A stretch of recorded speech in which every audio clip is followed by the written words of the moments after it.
everybody. I'm Larry Ridley, and this is the NFL on EA Sports. Every wide receiver in the NFL wants to be a top target, and two players will be trying to be that today. It's Hopkins' Texans going up against Doug Baldwin's Seahawks. For the call, let's send you out to the broadcast booth, where we'll join our commentators, Brandon Guyton and Charles Davis. Larry, overcast skies, but knock on wood, no rain on the radar to speak of right now as we welcome you to CenturyLink Field here in Seattle. This crowd, as we've come to expect in recent years, as loud as any in the NFL, and they get even louder when their Seahawks are introduced. We're ready for football as the Seahawks get set to do battle with the Houston Texans. And we say hi again, one and all. Brandon Guyton here as we count you down to kickoff. And I turn to my partner, that's Charles Davis. And, Charles, I know even a former defensive back like you can admire some of the receivers in the game today. And Larry showed us a couple that are very likely to stand out in this one. Yeah, and it's hard for me to admit that I actually admire receivers. But with their acrobatics, with their speed, with their moxie, and the way they go up and get the football, they can change the outcome of a game in an instant.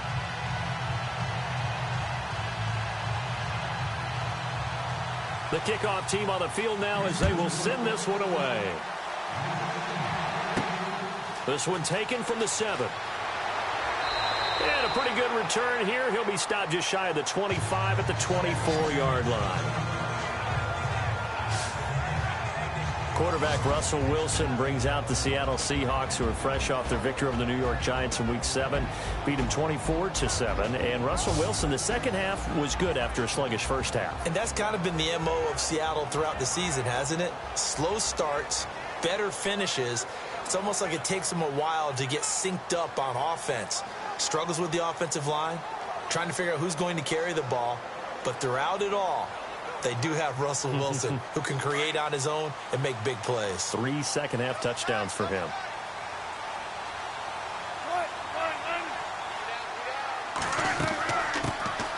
First carry for Thomas Rawls. And not a whole lot doing there as he'll get it up to about the 28-yard line. Give him 3 on first down. It'll set up a 2nd and 7. And we take a look at the offense for the Seahawks. In music, the Seattle sound is distinctive. In the NFL, it's the Seattle running game.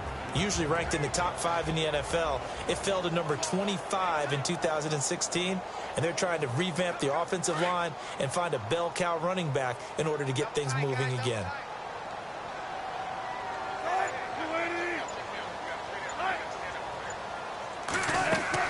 On second down, Rawls. Not much room here as he only gets it to about the 30.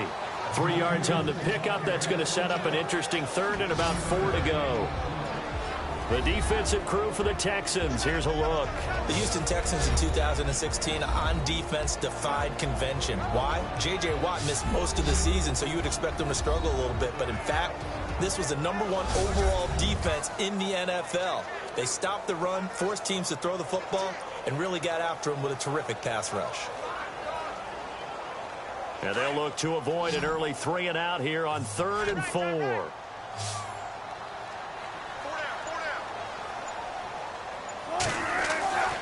Now Wilson. Under pressure, and the Texans able to get in there for the sack. Great job defensively. I think he was trying to go through his progressions, find someone to get rid of the football. Before he knew it, he was on his back. So that just brings us right back to what you said in the beginning. A great job defensively. Nowhere to go with the football. That led to the sack.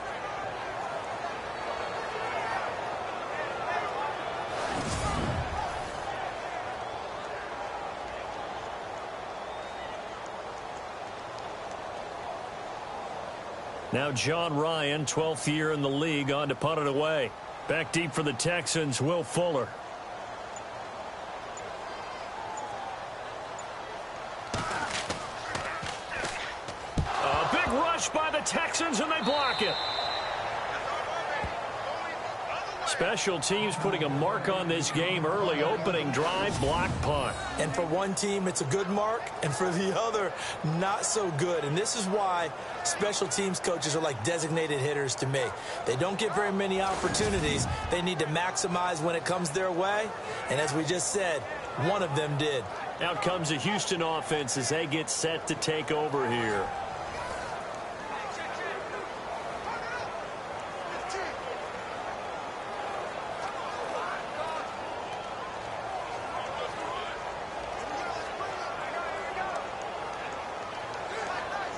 Really nice starting field position here for the offensive unit.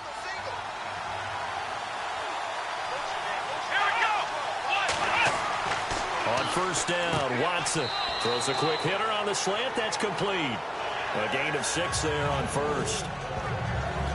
That was a nicely run slant route, and what the receiver's trying to do is make the defender think he's going upfield for a deeper route, and then breaks it off, usually after about 3 to 4 steps, and cuts towards the middle of the field. And now what he's trying to do is use his body to keep the defender away from the football and get the quarterback a really nice target.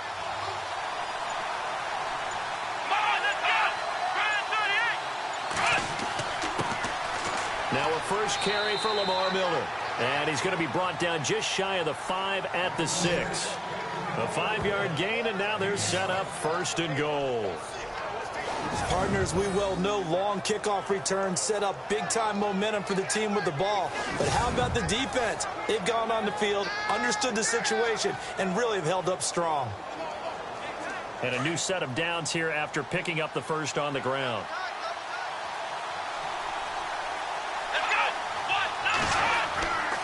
They'll try and run for it with Miller. And they'll get him down here at about the 5-yard line. Only a yard that time, second and goal. Be interesting to see now what they do offensively down near the goal line after not much there that time. As the offensive play caller, that may change your sequence now. Instead of coming right back with a running play, you may have to go to the air.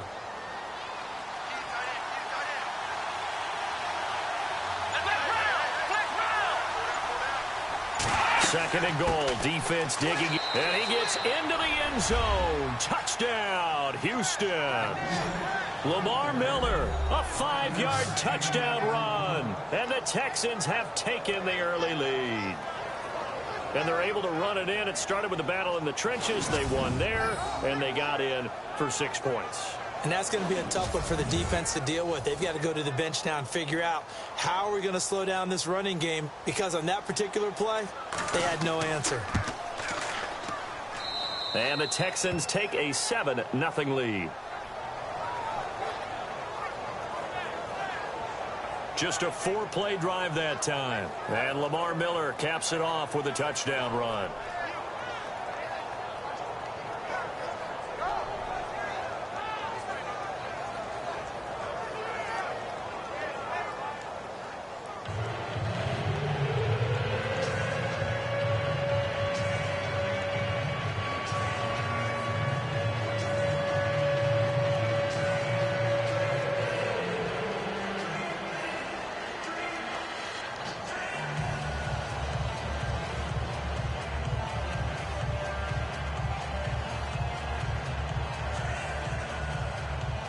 The kickoff unit is out on the field, and they will send this one away.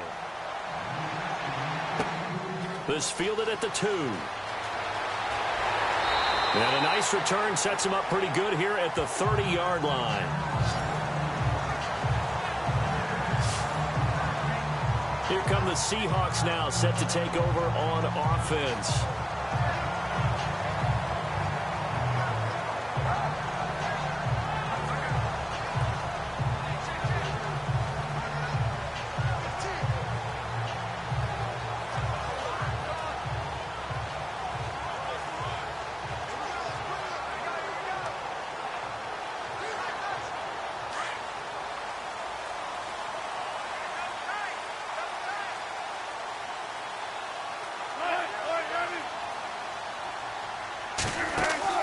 Now a play fake here on first down. Got his man complete over the middle. That's Richardson.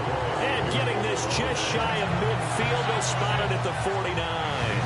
And the play goes for 19 yards. Gives him a new set of downs.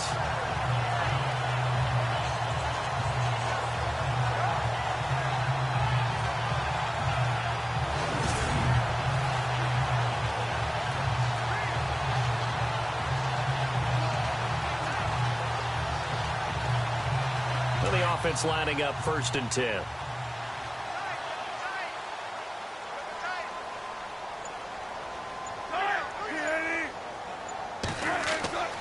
Now Wilson. And this is caught. It's Jimmy Graham. And he gets this inside the 35-yard line. 17 yards on the pickup there. The drive will continue. It's a 1st down. Jimmy Graham had a really tough injury in 2015 that ended his season, but what a bounce back in 2016. How did he not get any votes for comeback player of the year? I was just going to ask you that. Not that Jordy Nelson wasn't deserving, but 65 catches, 923 yards. That was the highest total by a tight end in Seahawk history. And I think there's a chance that both of those numbers will increase in 2017.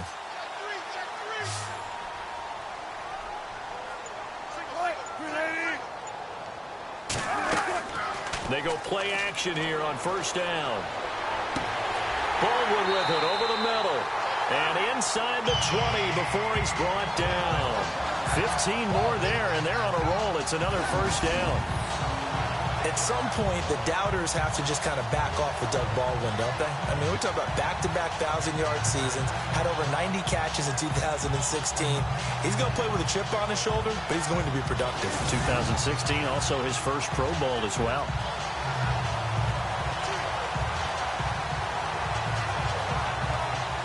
So the offense has it 1st and 10.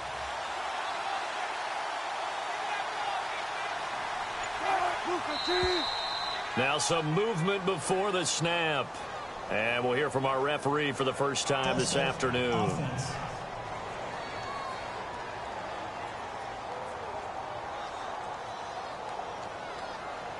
Still 1st down.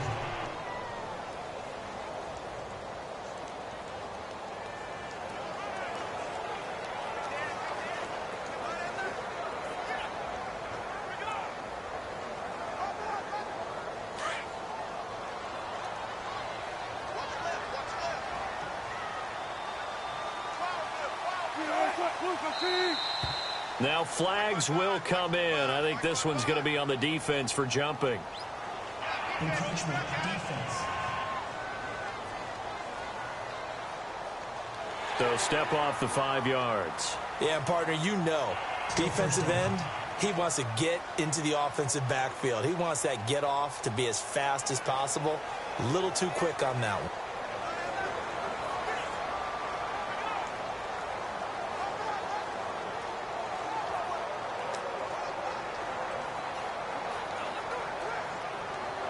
In the red zone this time.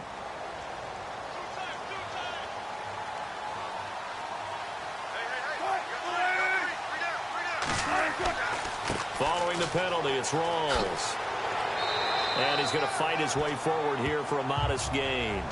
It's a pickup of 4, and it'll bring up 2nd down. If you're a football guy, that's a pretty run because everyone is in sync right there. Obviously, the guy carrying the ball, but how about the people up front? Leverage, athleticism, they created some nice space for him. See if they stay on the ground for 2nd down.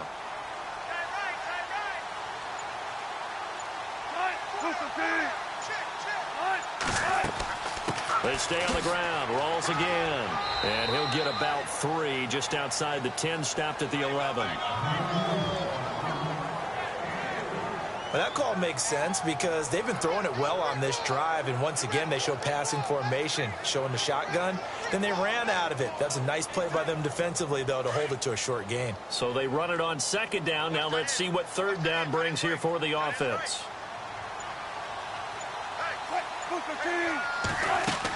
They run with a power back. Rawls. And he picks up the first as he's able to take it down to the 7-yard line. The gain of 5 that time gives him the conversion and makes it 1st and goal. I don't know about you, but that almost felt like old-time football there. 3rd and 2 is not necessarily just a running down anymore. A lot of times they want to throw the ball. They went back to the roots and powered forward and got the 1st down.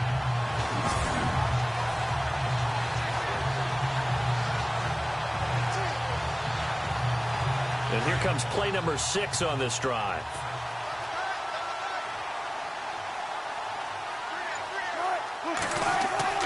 They'll try to pound it in with Lacey.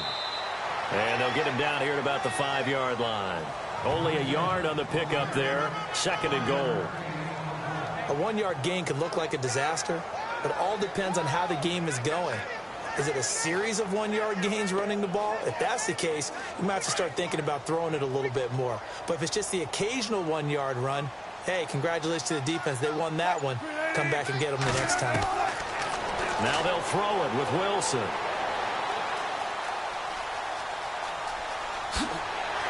And he was able to shed the tackle, but the reserves come in for the stop.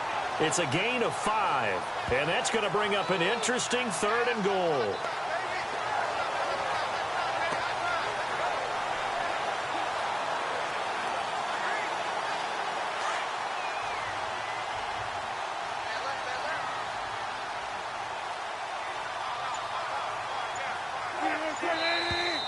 Now we've got whistles and movement up front. I think this is against Seattle. False start, offense.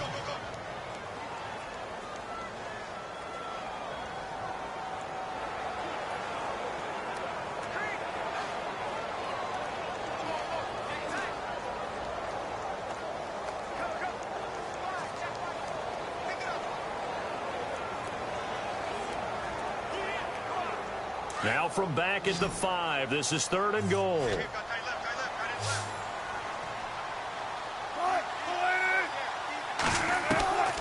From the shotgun, Wilson.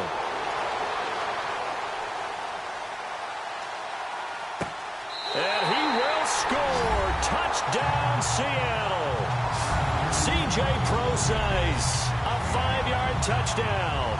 And the Seahawks just an extra point away from tying this thing up. Getting your back involved, what's the importance there in the passing game? Well, oftentimes you can create mismatches because who's going to cover it? And you get him into space, which is where he likes to operate with the ball in his hands. Oftentimes makes people miss, gets that run after the catch, and off he goes. And into the end zone.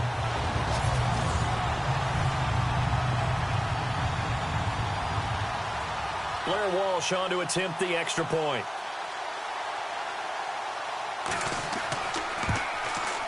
It's good, and we're all tied at 7 apiece.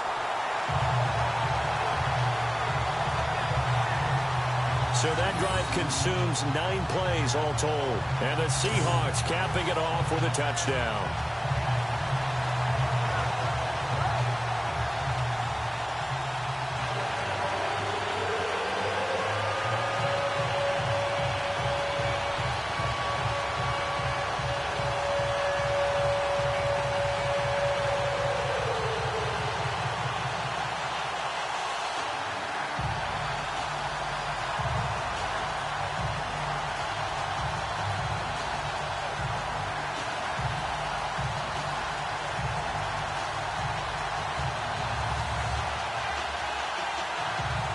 So we're right back where we started, all even as the kick's away. That's fielded in the end zone. And he's up past the 20 to the 22-yard line.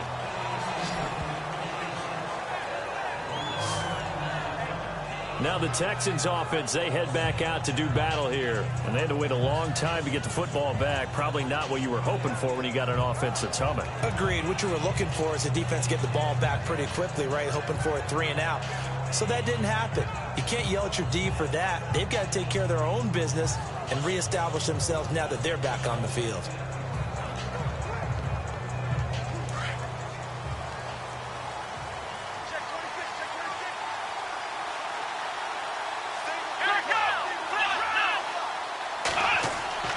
Now a first down throw, Watson.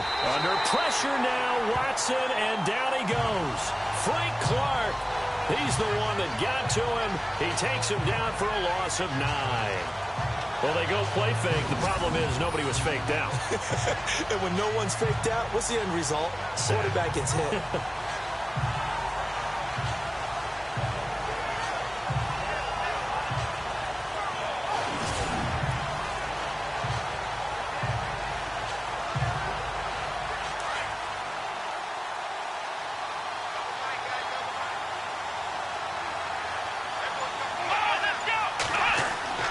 Here's Watson now on second down. Right side, caught Fedorowicz. And able to get it here to about the 16-yard line. That throw good for only a couple. It brings up third down. I think defensively you're okay with that. You're in the first quarter. He's going to get some catches, but they rallied to him quickly. And that's what you count on. And I like what you just said. First quarter, can you do it all game long? They catch it, you tackle them, they go down on the spot. Because when you're able to do that and you don't give up big chunks of yardage after the catch, now you put the offense in a position where every series they have to work hard to pick up first downs, and you tend to stall them out when you do that. And the Seahawks add a couple of extra DBs going with the dime look here. Indeed, 6 on the field. Here we go. From the gun, here's Watson. He finds his target, Fuller. A gain of 19 and picking up the first. Forget height and catch radius. When you run the fade really well, run down the defender, kind of take him a little bit towards the middle of the field, and then fade to the sideline and give your quarterback some space, it can be executed that well, just as we saw.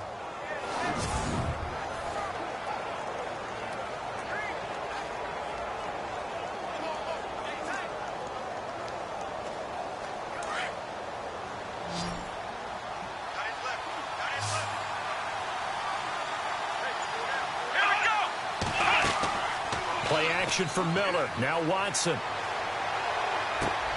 He gets this one to Bruce Ellington.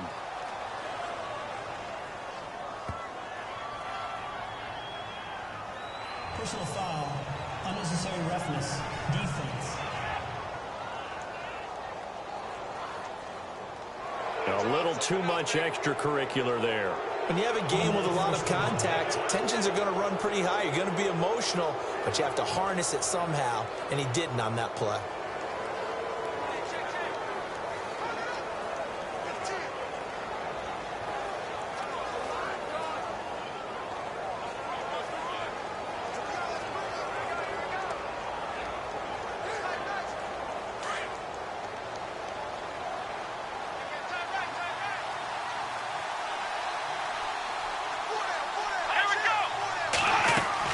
After the penalty, it's Miller.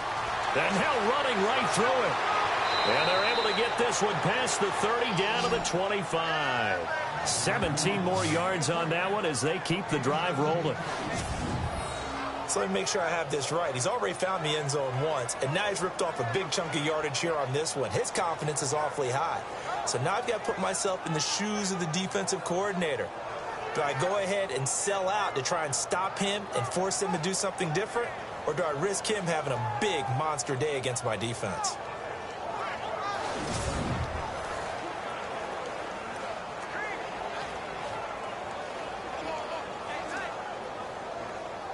So here we go, 1st and 10 now.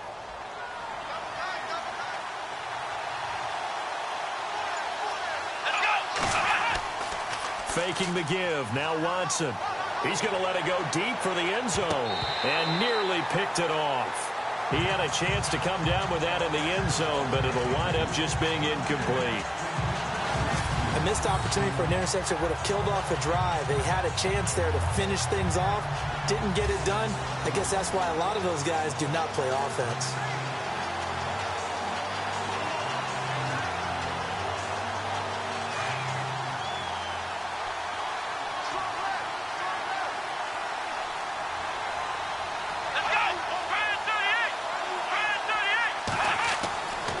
To the air, Watson on 2nd down. And his throw is incomplete. They were trying to get the connection with the former Buckeye, Braxton Miller. And it's 3rd down. Well, too much oomph, too much mustard there on that pass. They really turned it loose, didn't they? Really cut loose with that one. Sharp, strong. Didn't lead to a completion, though. Made it very difficult. And here comes play number 6 on this drive.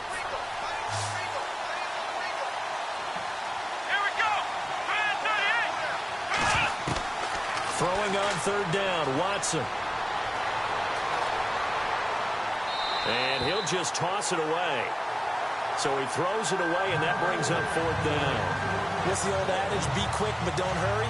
Well, that went right out the window there. He was hurried, harassed. That ball had to be gotten rid of, otherwise he was going to get sacked. Now the Texans are going to call on the field goal unit. Right hash mark of 42-yard attempt.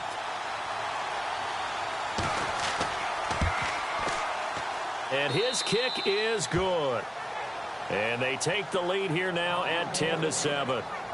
So it goes down as an 8-play drive, and they cap it with the field goal. Yeah, they were able to pick up a few first downs along the way, but they couldn't keep the momentum going all the way into the end zone.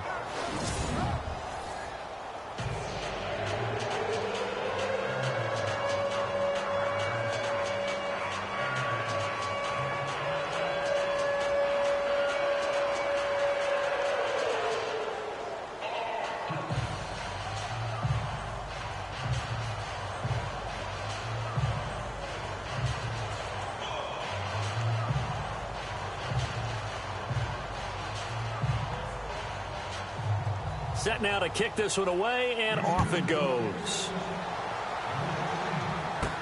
Tyler Lockett now with a return. And a good return as he'll be stopped just shy of the 30-yard line.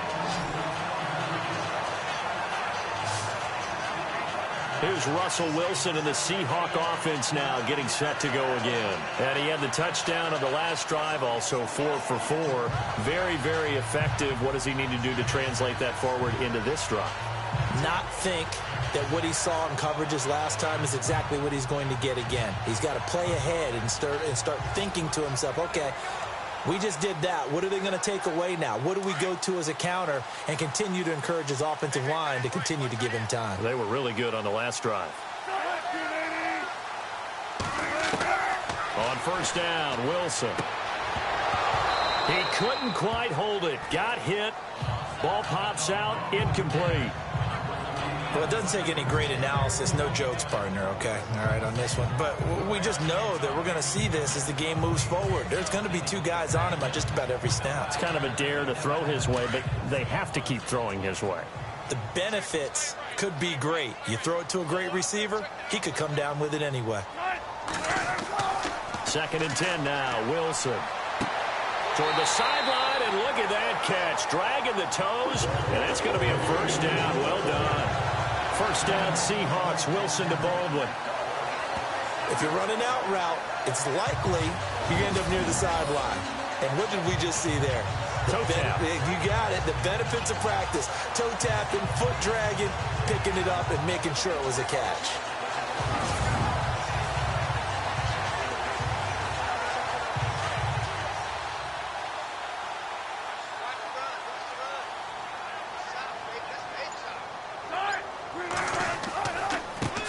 This is Rolls, and he'll be knocked down sideways, right near the 39. That's going to go as a loss of 2, and it'll be 2nd down. Partner, you know I'm always going to listen to you first, okay? But when I hear the PA guy say, tackle in the backfield by Clowney, my first thought is to go back to his days as South Carolina and that one particular hit in the bowl game against Michigan. Yeah, I know exactly what you're talking about. This one maybe not as big as that, but my mind goes there as well. Yeah, but he's a talented individual because you can use him in so many different ways. Obviously, a defensive end, he can play stand-up outside linebacker, and in nickel and sub situations. Rush him inside against offensive guards is usually too quick for him. Wide open receiver complete. Wilson to Lockett there for the Seahawk first down.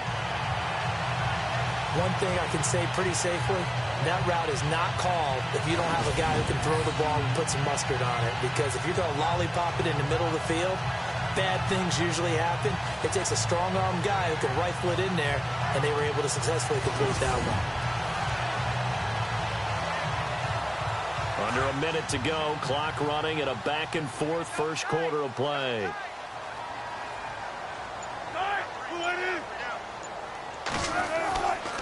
Wilson to give to Rolls. That one good for 10 yards. And that'll bring up a 2nd and just about a few inches here. That was a good, strong run there. While it won't pick up a first down, it was definitely something needed by that offense. A positive run. They got a good push by their guys up front. Maybe something they can build on as this game continues.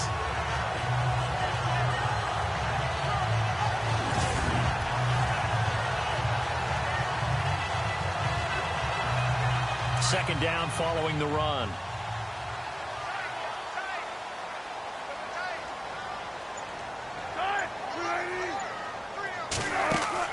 A fake to Rolls. Now it's Wilson. And left side here, it's Graham. And inside the 20 before he's brought down.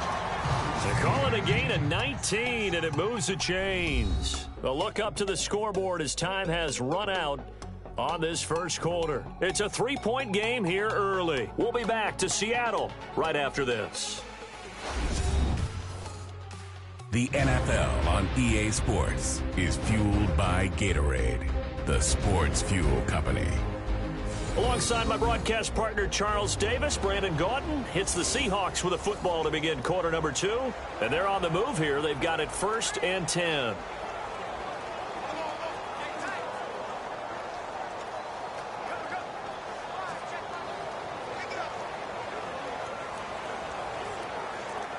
And here comes play number 6 on this drive.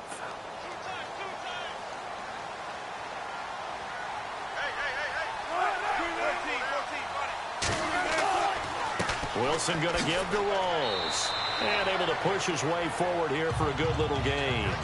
It's a 6-yard pickup, and it gets him to 2nd and 4. That's a strong pickup right there on 1st down. And as this drive goes on, we're seeing an offensive line and running game imposing its will.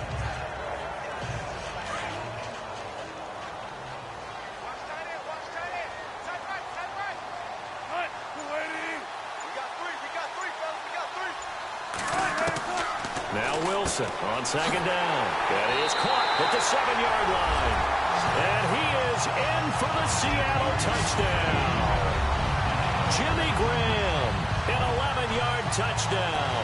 And the Seahawks have taken the lead. A good tight end is a heck of a weapon for any quarterback, especially when you're able to create some mismatches. Sometimes they work against a linebacker, sometimes they work against a smaller defensive back. But when they find it, they go to it, and it often results in touchdowns. Extra point try now for Walsh.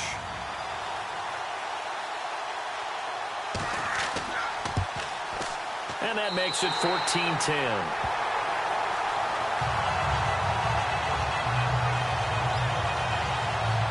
So that drive goes 8 plays. And it all culminates with a Seattle score.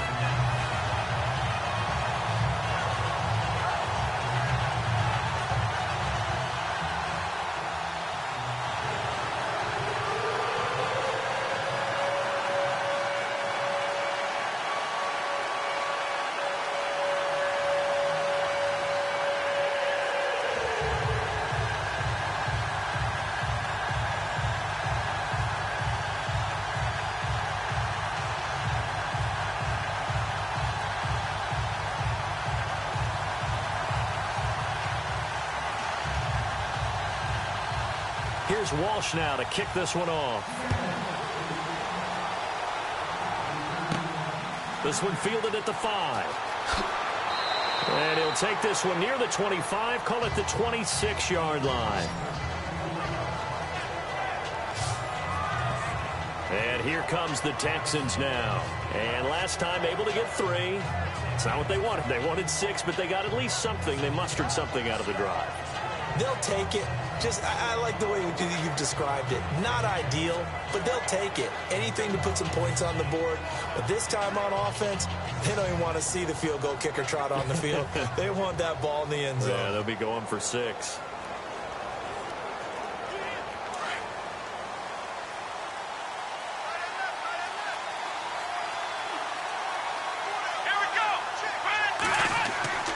Now we'll play fake, and it's Watson. The catch made by DeAndre Hopkins. That's good for a Texan first down, a 12-yard pickup.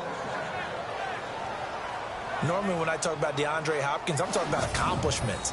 In this case, I'm remembering that he lost nearly 600 yards in receiving from 2015. He had less than 1,000 last year. Yeah, and his touchdowns dropped from 11 to 4, so now he's hoping for more consistent quarterback play.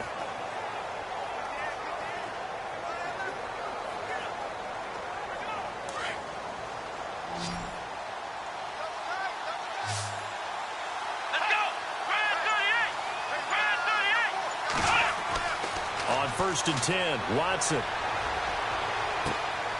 He's got Fuller. And he's taken down, but not before getting this across midfield and just shy of the 40. A good pickup there of 20 yards.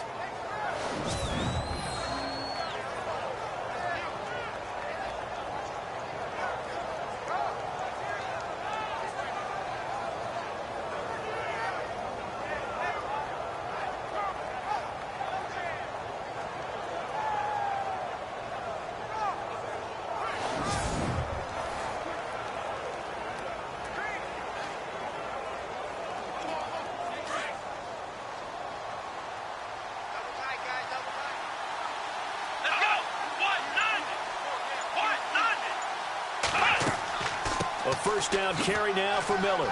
Oh, what a juke into space. And he'll get this one down near the 20-yard line. 20 yards on both of those plays back-to-back there. They are moving now. It's another first down. That looked like a two-deep coverage, which we call cover two. And what that really means is you have corners, what we call rolled up in about a 5-yard area on the outside receivers. Then your safeties are back closer to the hash marks near the middle of the field, somewhere around 10 to 12 yards back. So if you can break through the first level, you've got a chance to run before you encounter any type of resistance from the safeties. We saw the example of it right there.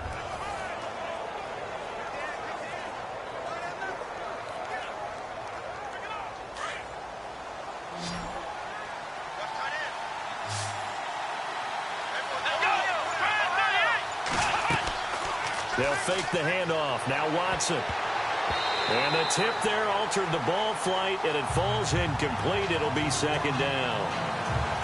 This goes to the goal line. You got to be very careful with the offense calls rub routes. When I call a pick trying to screen you off from your coverage, does a nice job of avoiding that and helping force an incompletion. So the incomplete pass brings up second down.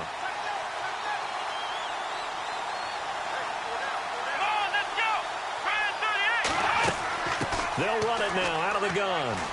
And he's going to get this one down inside the 15. A nice job to get 8 there after the incompletion, and now they'll look at a 3rd and 2 coming up. This drive is turning into an extended one, and the guy carrying the ball, he's becoming more like a body blows guy. Every carry is putting some damage on the defense. So after a while, I'm not too sure how many guys are going to want to run up and tackle him.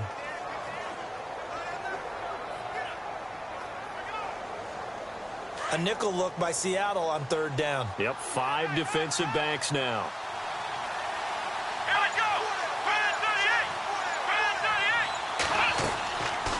Here's Watson, option left. And this play gets blown up. They'll lose yardage back at the 17.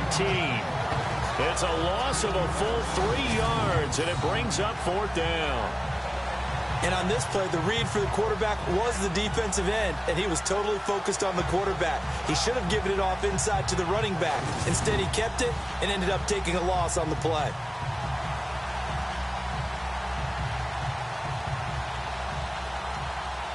So out comes a field goal team now for the 2nd time here today. From the left hash, this from 34.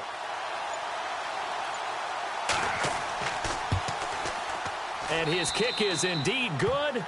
And the lead is down to 1 now at 14-13. So it's a 7-play drive, but it stalls out in the end. Let's credit the defensive front 7. They were a little leaky at the start of the drive, but they stiffened toward the end.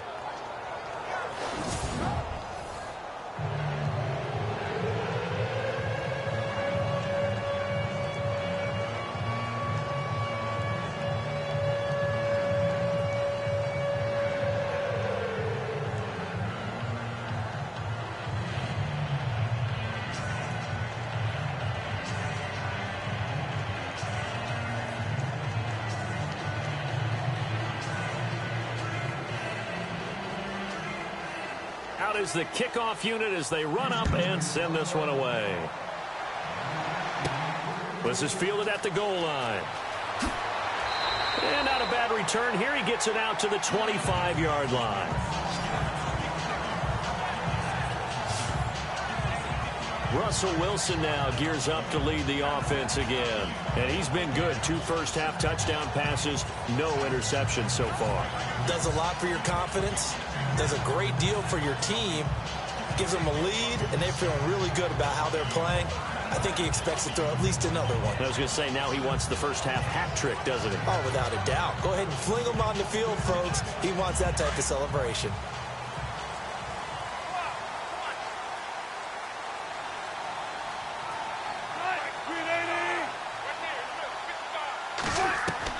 They'll throw on first down with Wilson. Looking for Baldwin, intercepted. Picked off by the former first-round pick, Kevin Johnson. Well, this had trouble written all over it from the start. He's got 2 extra defensive backs in the game he's got to deal with. They're in a dime set. So everywhere he's looking, he's seeing a different color jersey. And sure enough, this one winds up being intercepted. And we focus on Lamar Miller as he heads back out there and gets set to go again on offense. He's been good. They've utilized him well, but they're losing here in the second quarter. What might they change offensively? I think that what you try and do is expand how you get the ball to him a little bit. Get him out in open space, maybe swing the ball to him. What's that they used to call it in the West Coast offense, the long handoff? Yeah. Serve as your running play that way, as well as continue to feed him the football. Some of these runs now may pop bigger later in the game because of the effects of running it. Sometimes people after a while, they don't want to tackle him anymore, or they get tired, or they get out of position, or he runs through tackles. Continue to feed him the ball. He's having that kind of game. Yeah, might they get him the ball in some space in some different ways here. And it drops down incomplete. Thought he might have had it. Instead, second down. Well, one thing's for sure. When you get a big receiver and you trust him downfield, you're going to give him opportunities to go up and get that 50-50 ball. And he is a darn good big receiver. Unfortunately, that time didn't work out. Nice job defensively.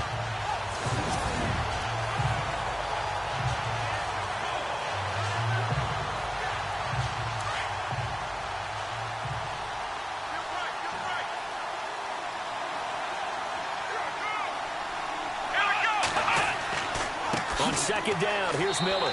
He doesn't find a ton of space following the display of quick feet down just inside the 45. Just a gain of a yard there, and now it'll be third down.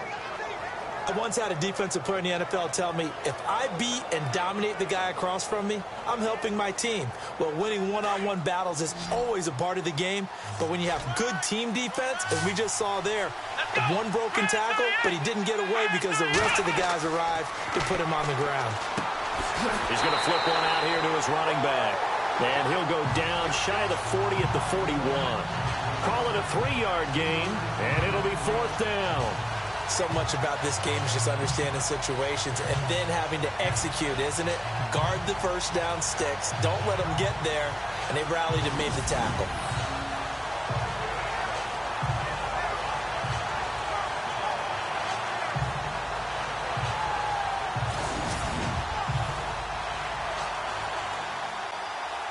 Here now, Shane Leckler, 41-year-old punter, to kick it away. Back deep for the Seahawks, the all-pro returner from 2015, Tyler Lockett. That one sails out of bounds. The side judge will walk it off.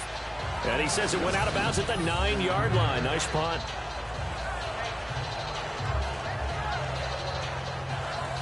Here's Russell Wilson in the Seahawk offense now, getting set to go again. And he's looked pretty good. Does have the 1 interception, but 2 touchdown passes so far. Your analysis? They'll take the offset. When you talk about throwing 2 touchdown passes, no one wants to see an interception thrown, but those things happen in the course of a ball game and over the course of a season. But throwing 2 touchdown passes, that's why the team has an advantage. That's what they're looking for more of. He'll be hoping to make it a 3-to-1 ratio here in the second quarter. They start on the ground with Rawls. And strong running there gets this up over the 15-yard line. It's a 6-yard gain on the ground, and that'll make it 2nd and 4. Let's talk a little football 101 here, because one of the keys to advancing the ball downfield, success on first down. Huge difference, as we know, between 2nd and 4 and 2nd and 8 and 9.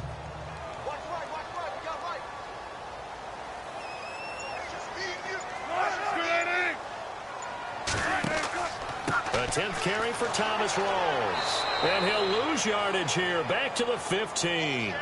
He'll wind up losing a yard on the play, and that'll bring up a 3rd down. I'd say the staff that's up in the booth watching the game, they may want to file that one away. See how fast the free safety closed to make that play? Might want to check into a throw the next time.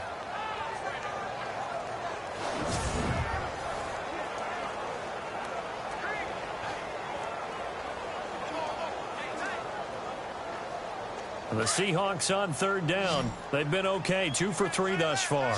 This will be 3rd and 5. Out of the gun, here's Wilson. And incomplete. The contact made the ball roam free and brings up 4th down.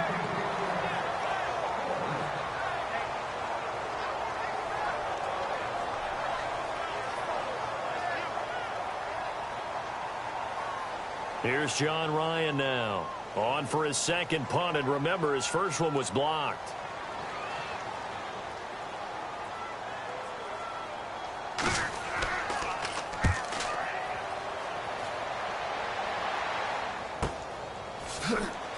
He will not go down. Have to retake those ankles. 51 yards on the punt there. And the Texans will take over with a 1st and 10. The Texans offense now, they get set to head back onto the field. And they're coming off a 3-and-out, my friend. I think they've got to look at that play sheet and go to a spot that they haven't gone before. Time to shake things up a little bit to try and get this offense moving. Okay, so how do you do that? How do you shake things up? You look at what you called before, realize it hasn't worked Go to so something well, else. and maybe try and find one of those special plays from one of your better players, and maybe try and hit something big and get things going in the excitement area. And on the outside, they're playing press coverage. Here we go. Man 38. Watson off play action. Fuller brings it in over the middle. Give him 10 yards there, and about by the nose of the football, he's going to have a 1st down. And there they went crossing route against the zone defense. What do you think of that? Takes real coordination between the passer and the receiver, because you've got to read those zones and where the open spots are and be on the same page with the guy throwing the football. Because sometimes you're throwing it in front of the zone. Sometimes you're throwing it between the zones. Sometimes the receiver's going to just kind of find a spot and what we call sit down and present himself to the quarterback and throw it there. It's a tough read, but when they're in sync, it's really effective. Oh, he's got some breathing room. And he's able to get this one down to the 40-yard line. 10 yards there, good enough for a Texan 1st down. Absolutely love the run right there. This guy's known for his quickness, but also for his speed. And he's able to get to the 2nd level almost before you blink if you give him any type of blocking. Always talk about slot receivers, and they're usually known as quicker than fast. In this case, we've got a guy who's quick and fast, and he used it to great advantage.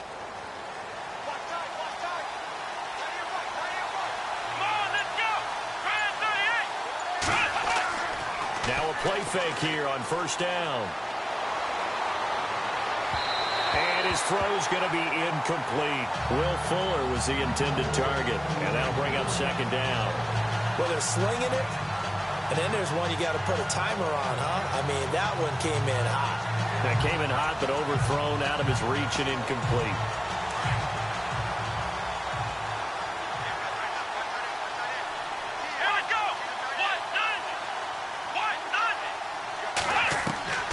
Throwing again on 2nd and 10. Watson throwing middle, but it's incomplete. C.J. Fedorowicz, the intended receiver, and it'll bring up 3rd down.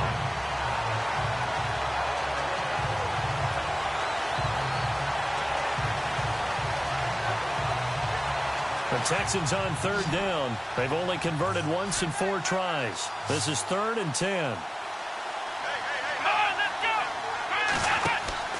Off of play action, it's Watson. And he couldn't hang on to it through the contact. Incomplete.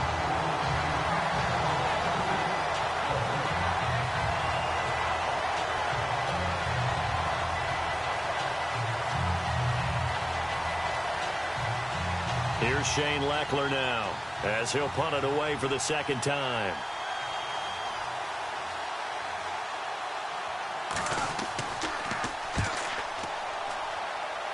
And this will be out of bounds, and they spot it at the 15-yard line. Not too bad. The Seattle offense now set to come back out on the field. And on the last go-around, they really couldn't get anything going. They had to punt from deep inside their own territory, which means you're going to lose the field position battle as a general rule. What they're looking for now is a little more consistency, move the ball at least a few times on offense, get a couple of 1st downs, and hopefully flip the field. Yeah, just something to build off of. That's what they're looking for here.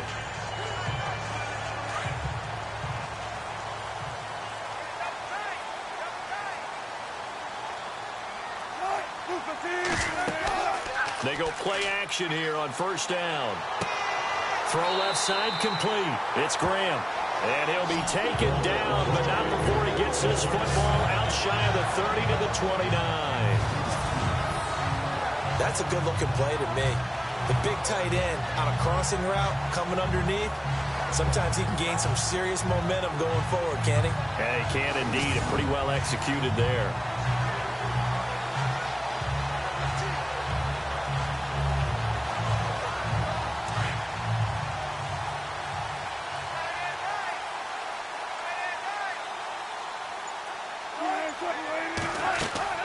They'll run it now out of the gun. And some room to maneuver. And they get him down, but not before he takes it across the 40-yard line. That one goes for 13 yards, and it moves the sticks. Every now and then when we see a really good run, we really tend to focus on what other people did in order for that run to happen. What the offensive line did, what the receivers did to help. Sometimes the running back's pretty good, too. And on that play, he picked up a lot of good yardage and made it happen with great effort.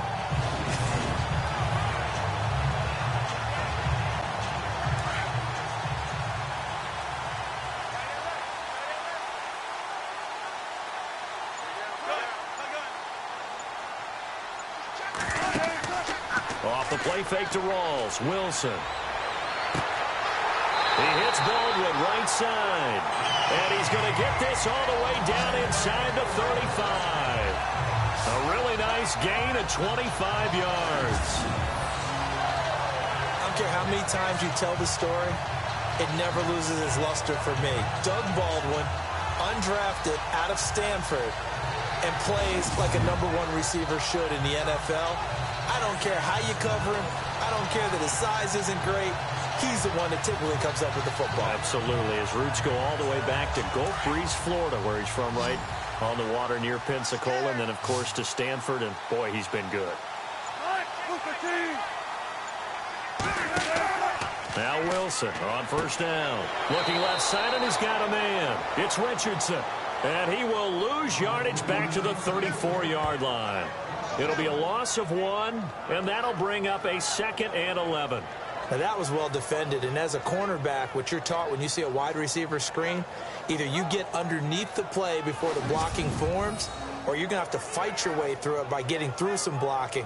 That was a really nice play there.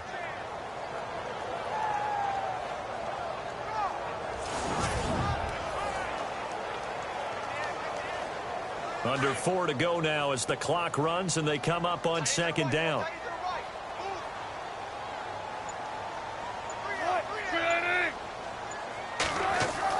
On 2nd down, here's Wilson. Nowhere to turn here, and he's going to go down. Back at about the 37-yard line.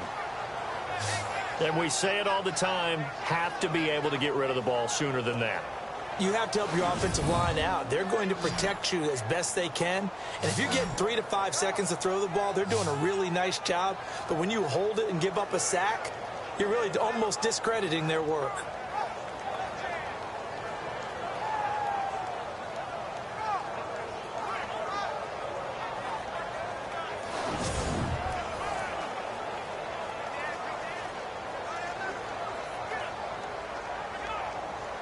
Wilson of the Seahawks looking for something big following the sack. It's 3rd and long here.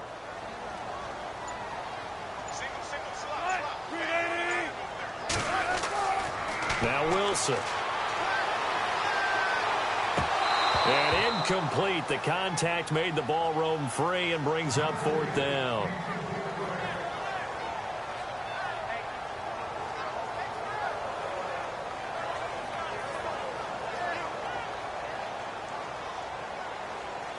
So on 4th down, Pete Carroll's going to call out his field goal unit.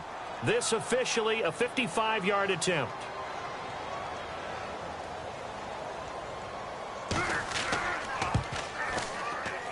And this one will not get there. It's off to the left anyway. It's no good, and this score will stay right where it is.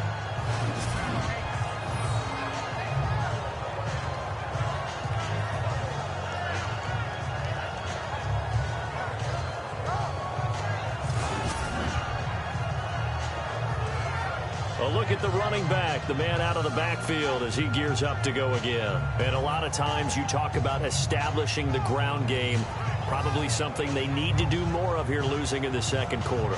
When you're riding your best horse, you've got to lather him up. The best running backs I've ever talked to, they've all said the exact same thing to me. I'll even break a good sweat until I get to 20 carries. You're full of good wisdom. Let's see if they can get him into the game more now. Now they're set up nicely at the 45-yard line after the missed field goal from 55. Here we go. Fans 38. Watson off the play fake. Toward the sideline, and look at that catch. Dragging the toes, and that's going to be a first down. Well done. 15 yards, the Texans pick up the first down. As if he didn't have enough to think about on that route, the comeback route, coming back to the football and catching it, still had to make sure he toe-tapped and kept himself in bounds. And that was spectacular, but on the comeback route, maybe a little easier to deal with the sideline since you've got better vision of it. I think that's a great point because you should know exactly where you're going and know how much space you have and make sure you get your feet down. But, yeah, coming back to the football, I like it. Good vision. Watson going to give this one to Miller. And he's going to fight his way forward here for a modest gain. He'll get a nice chunk there on the first down run, and it's 2nd and 4. That was a good run, and it got to the second level. And what I mean by that is that's where the linebackers usually play. First level being the defensive front, last level being the secondary. But if the strong safety position end up making the tackle, and oftentimes we call them a hybrid. Combination defensive back, combination linebacker. We saw the linebacker make the stop. In just 2 minutes' time, don't forget we'll get you to Orlando for our halftime report. To bring it to you, who else but Larry Ridley? Now that man knows his football. Go get him, Larry.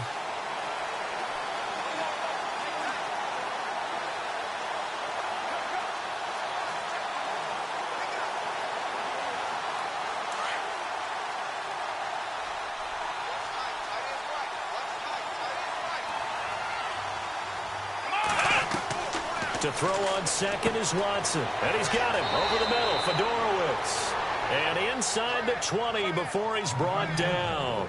Texans passing game in rhythm right now, picking up another first.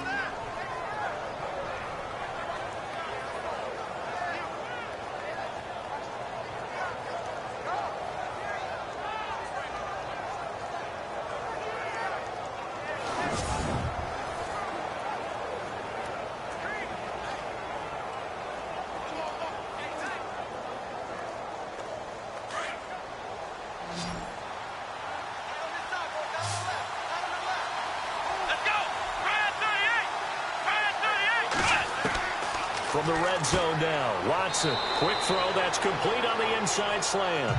And they'll bring him down at the 13-yard line. A gain of 6 there on first.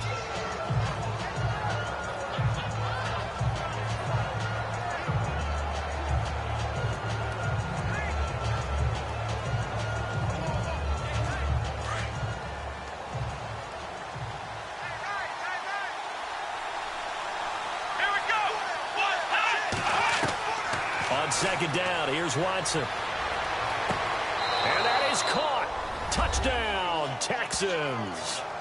Bruce Ellington from 13 yards out. And the Texans have retaken the lead. And while that touchdown does not give them an insurmountable lead, it's still a lead, and that always feels good to a team. They'd love to take that into the lockers, but a little time left on that clock, so some work to do. I like that. I like how you're guarding against a letdown there. Marty looking forward. Coaching them up from right up here in the booth. And that'll make this a 6-point game.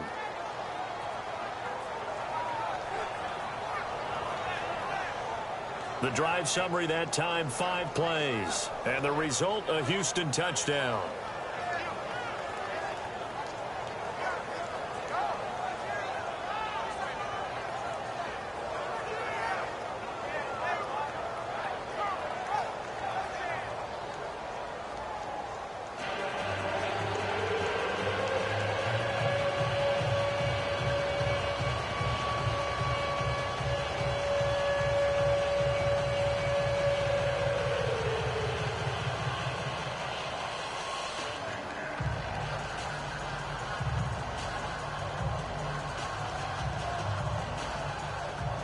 The kickoff team on the field now as they will send this one away. That'll be taken in the end zone. And he won't return this one. He'll go down to a knee, and they'll start at the 25. And the Seahawks get ready to trot out on the field. And what do you think goes on here in this situation? If you got the football, you're trailing, you're back in your own territory with just a little time. Do you try something?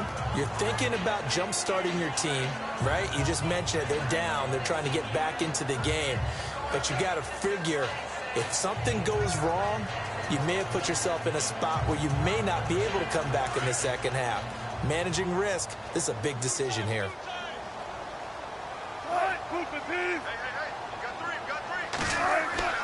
On 1st and 10, it's Wilson. Over the middle here to Wilson.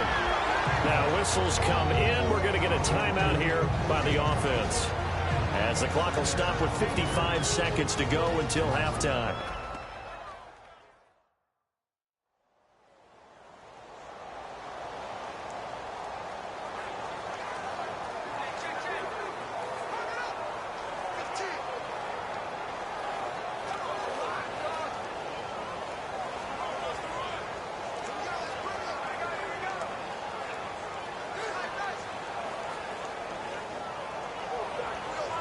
Completed pass play. Now let's see if they go back to the air or to the ground.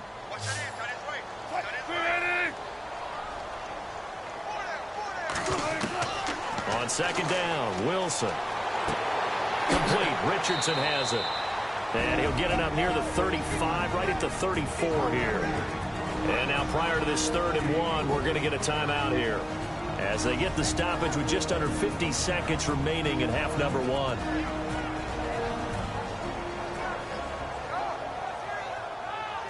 So the offensive unit called the TO, and now we are ready to resume play.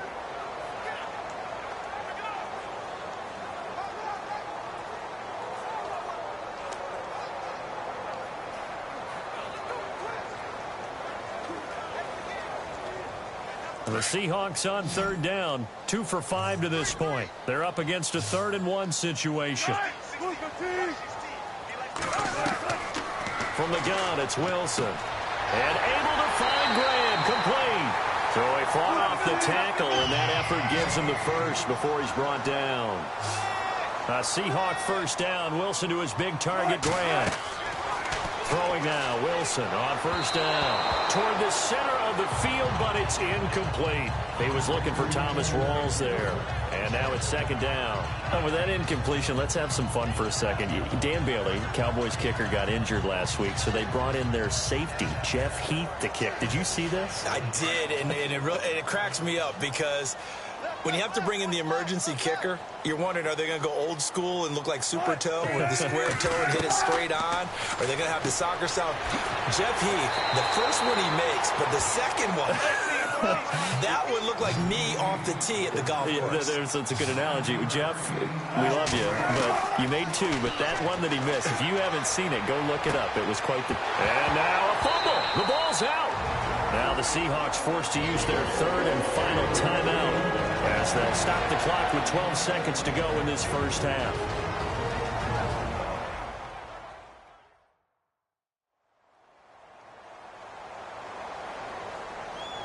So the offense takes the timeout, and they are back out and ready to rock.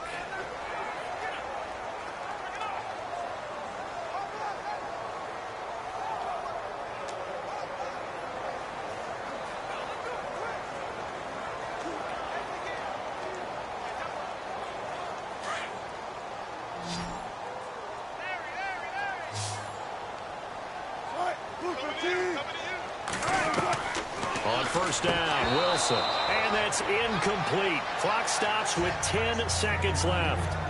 Whenever I see a drop like that, I have to kind of take a step back and check myself a little bit. So used to seeing those big guys make big-time spectacular plays that when they drop one, I have to remind myself, we ask a lot out of these guys. Block and catch the football, not easily done in today's NFL.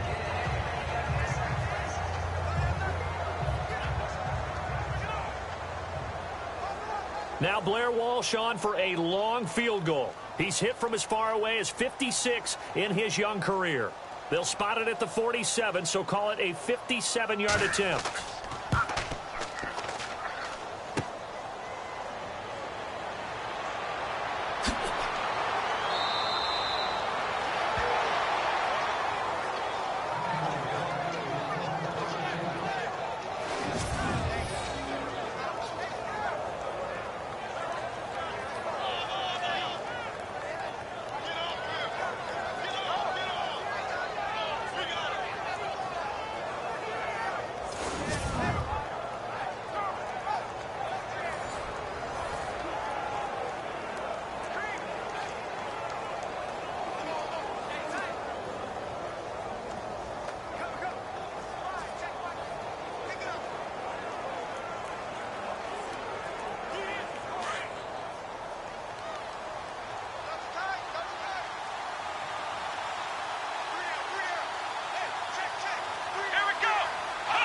And with time running down, they go down to a knee.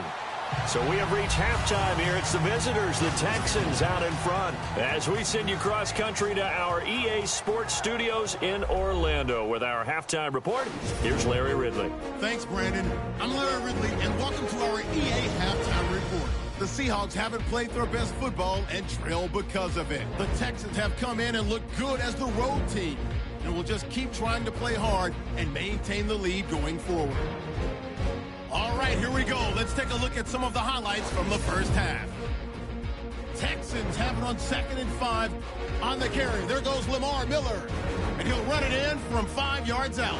Seahawks have it midway through 1 as they get out to a 7-0 lead. Wilson's going to find his mark, and he capped off the long drive with the TD. Seahawks tied up at 7. Texans take over late in the second. Watson's on target here. It ends up working for a touchdown.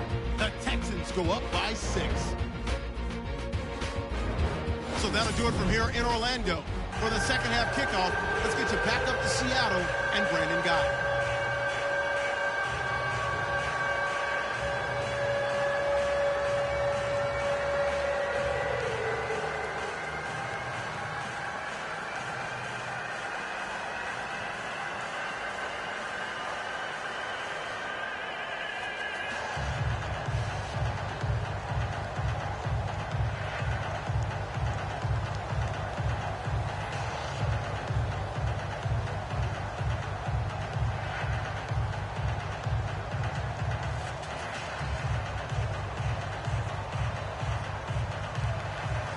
Both teams appear ready for the fight ahead, and we resume action here in quarter number 3. Here comes Bruce Ellington on the return. And not a bad return here. He gets it out to the 25-yard line.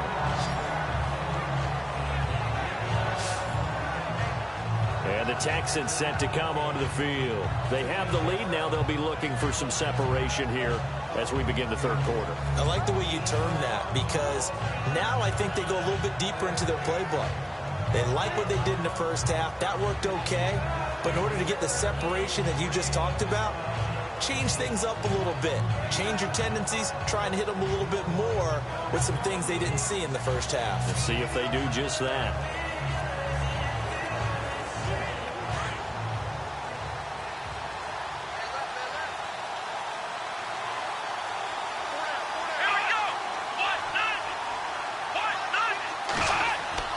Watson on first down. Trying to lay one up deep. And that one falls incomplete. Looked like he might have had position there, but he couldn't hold on at second down. A lot of contact there, but there was no way it appeared that he was going to get a flag on that one. Looking for it, but he wasn't going to get it. And as an ex-defensive back, you love it when they let you play and jostle downfield.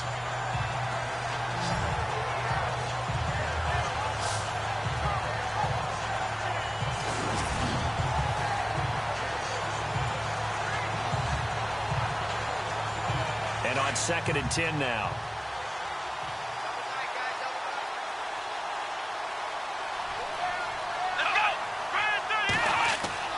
Throwing again is Watson. Oh, the ball is out. Watson lost it. And the Seahawks have recovered.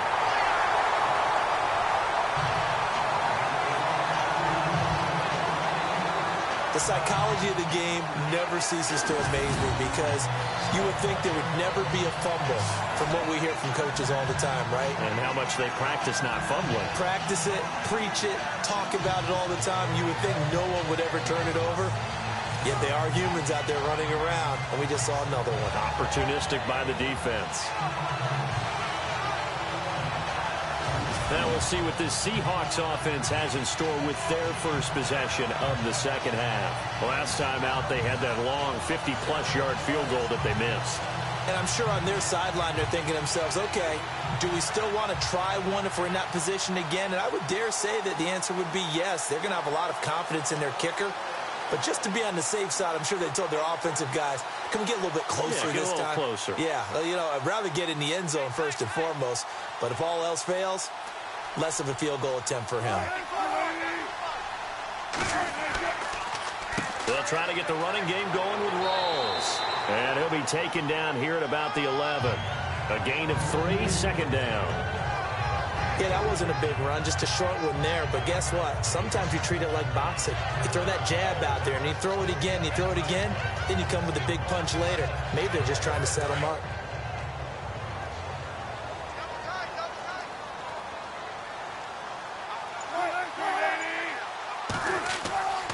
They go again with Rawls. Looking for a seam, but finding none. He'll get back to the line of scrimmage, and that's it. No gain on the play, and it's going to bring up a third down. So nothing there. I don't know that that's all in the back, though. You got to look at blocking there, don't you? I would agree with that totally. At some point, they have to win at the point of attack. Instead, it was the defense getting it done again and holding them to no gain.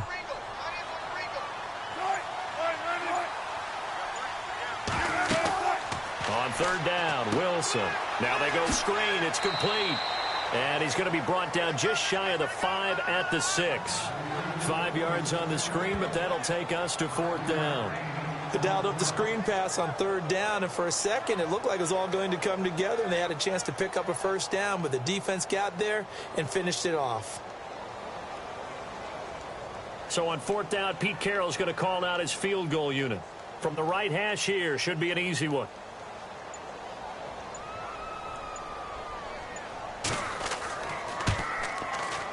And Walsh able to convert it as his kick is good. And that cuts the lead down to just 3, 20-17.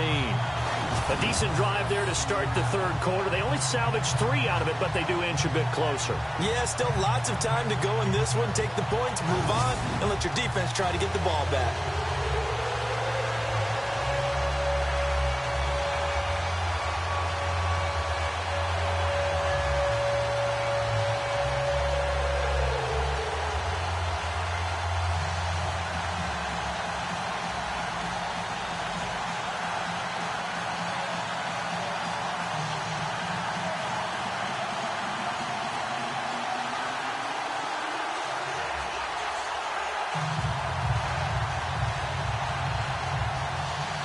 Now after the made field goal, Walsh back out to kick it away.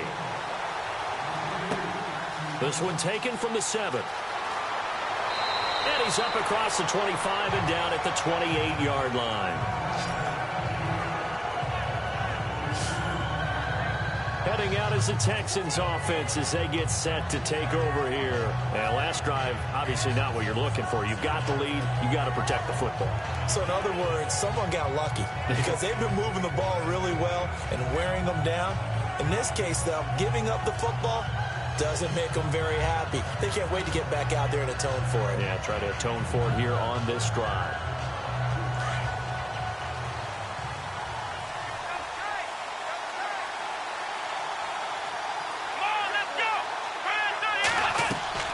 On first down, it's Watson. And his throw's going to be incomplete. Now, I want to take a glance back to last week real quick. We got a second. That Raiders-Chiefs game. How about that ending? 4 last plays. That was an instant classic. We can laugh about it. Kansas City is not going to. But when I went back and reviewed all of those plays, I found all the penalties that were called. That was an ending unlike any ending I've ever seen, and especially in a classic rivalry game with Kansas City and Oakland. Boy, what a way to finish for Oakland, a game they absolutely had to have to keep their season going. 10th carry now for Lamar Miller. Miller with a first down and more. And able to get this one across the 45 before he's brought down. Holding offense. So on the big tight end, holding. Each and every year, we talk about very few tight ends coming into the league that are polished blockers or asked to do it a lot in college. So it's a constant struggle and a constant fight to learn how to do it without holding.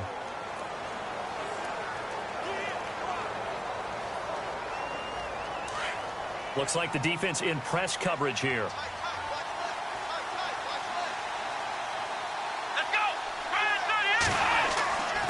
Here's a give to Miller. And now Miller hit, and he fumbles. And the Seahawks have picked it up. And they'll be inside the red zone with a ball at the 16-yard line. Whenever I see a team turn it over on back-to-back drives, fumbles on their last two, I know one person's blood pressure who is starting to rise, and that's the head coach. Absolutely. And when's it going to go down? When they stop fumbling? When they stop fumbling and after he's assessed the game film, and only if they manage to win the game. And out now come the Seahawks. And last time they got 3 points, but it was a chip shot field goal. And when you go to the sideline after a chip shot field goal, maybe the offense not too happy. It's a balancing act, isn't it? Because you're exactly right. They're none too pleased that they didn't punch it in for 6 points. But they also have to remember they did put points on the board. 3 points is 3 points. And in this league, you take points when you can get them. Not easily done. And they'll start this drive with very good field position.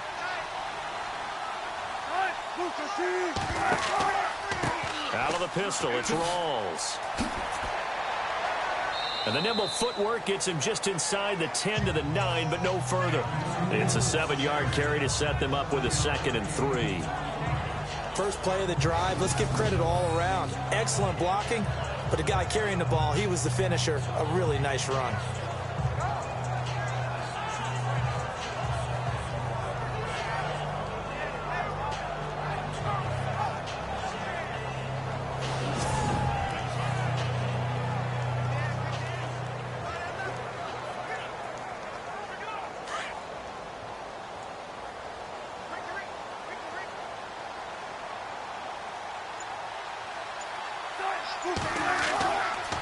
A give, going left is Rawls. And the stop will come inside the 5 at the 4. A 5-yard gain, and now they're set up 1st and goal. Well, after getting the ball in prime position to score after a fumble recovery, you think you're in a great spot. But the defense on the field is saying not so fast, and they've held firm on the first 2 plays.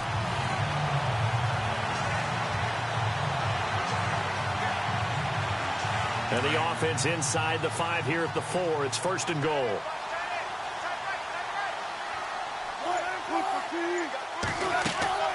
They'll try to run with Rawls. And he's going to get him about 3 yards closer. He's down to about the 2. And Brad, they went to a nickel defense, and that's a surprise this close to the goal line. Because ordinarily you use the back end of the end zone, the sidelines as extra defenders, and you want bigger people on the field to try and help against the run.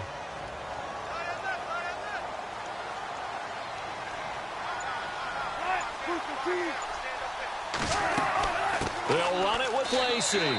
And he is not going to get in as the big bodies stop him at the 1.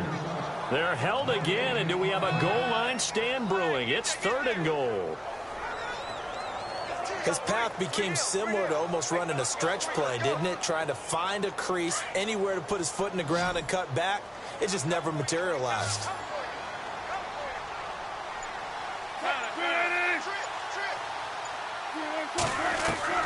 On 3rd and 1, Wilson. Oh, it's a touchdown if he holds on. Instead, it's 4th down. They may be snapping the ball near the goal line, but all you're thinking defensively, keep them out of the end zone. Force the incompletion, force them into going for 3, and not giving up 6. So on 4th down, Pete Carroll's going to call out his field goal unit. Less than an extra point attempt here. This is an 18-yarder. And Walsh able to convert it as his kick is good, and that's going to tie things at 20. So they take it all the way to the 1-yard line, but in the end, they opt for 3. I know if this was a video game, they never would have gone for the field goal because, Brandon, who kicks field goals in video games? But you've got to make sure you get points, and that was as easy a 3 as you can get. You kick field goals in video games. That's who kicks field goals in video games.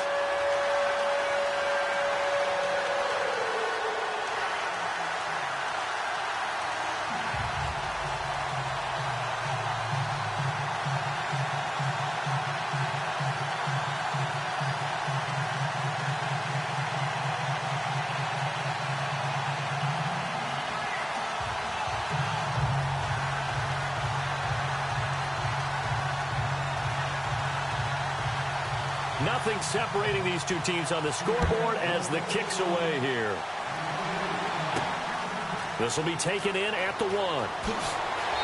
And he'll get it up past the 20 to the 22-yard line.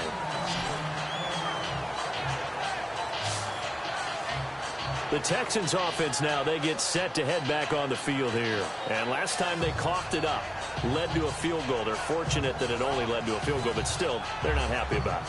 Could you sense the relief, though, when they only gave up the field goal and they were able to trot back out on the field and start this drive? A little more pep in their step because they didn't cost their team a touchdown, but they know they've got to do it a lot better than they did on the last possession. The coach will just be relieved, though, if they recoup with a score here, right? I think the coach would be ecstatic to see them pick themselves back up and now take it downfield and punch in the end zone without turning it over. They'll try and get the run game going. This is Miller. And a great move on the play as he takes this one past the 25. 5 yards on the carry. Good pickup on first down. And that's exactly what you want on a first down run. Pick up 5 yards, bring up 2nd and 5. The defensive line, though, they've got to figure out a way to out-leverage the guys up front because the offensive line is winning at the point of attack.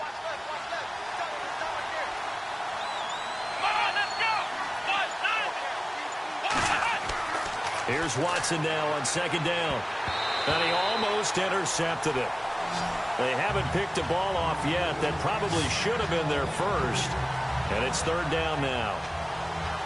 Oh, man, that was close. The opportunity to change momentum, big play, right in his hands, unable to come down with it. A sigh of relief, no doubt, on offense if that fell harmlessly to the ground.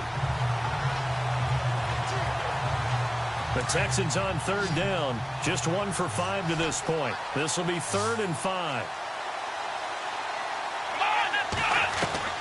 A shotgun snap for Watson. And this is going to be incomplete.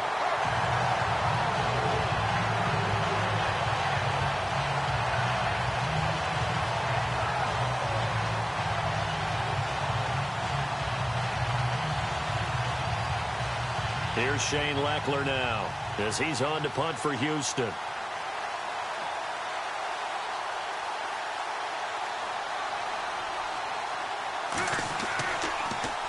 And he uncorks a beauty. Best of the day.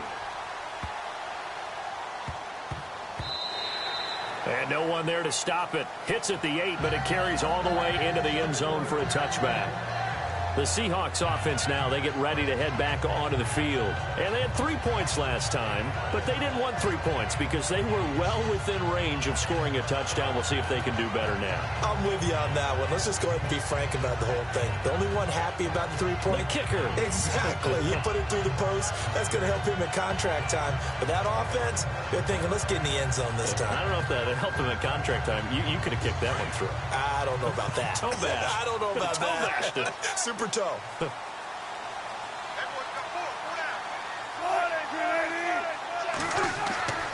The drive begins with a run by Rawls. And he'll get this up to the 34-yard line. Now after the play, it looks like there's a Texan here slow to get up. While the trainers take a look, we'll step aside.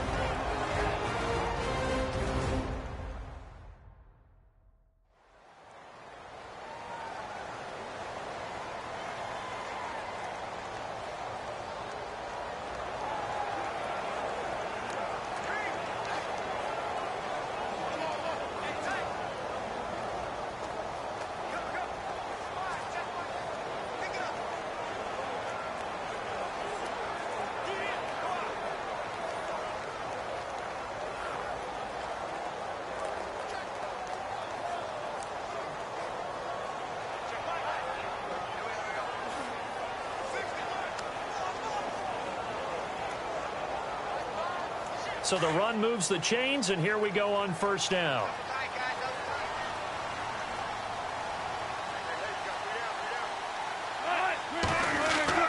A fake to Rawls. Now it's Wilson.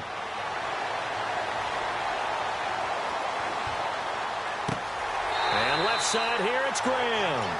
And he'll get up near the 45. They'll spot it at the 44.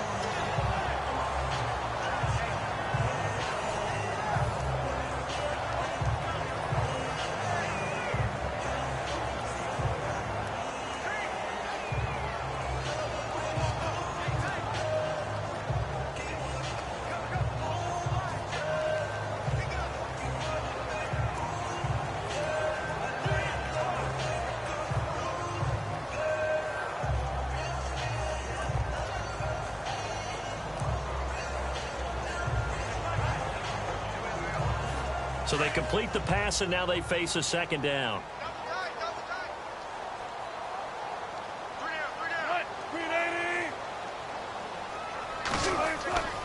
The busy afternoon continues for Rawls. And he'll go down right around the 47 this time. The gain of 4 that time as the drive continues. Second and inches is oftentimes an invitation for an offense coordinator to take a big shot downfield because he feels like he can come back on third down and pick up the first down. But sometimes you just don't want break tendency. Stay with what you are, stay with who you know, and go get the first down. That's exactly what they did. So it'll be first down here after the run.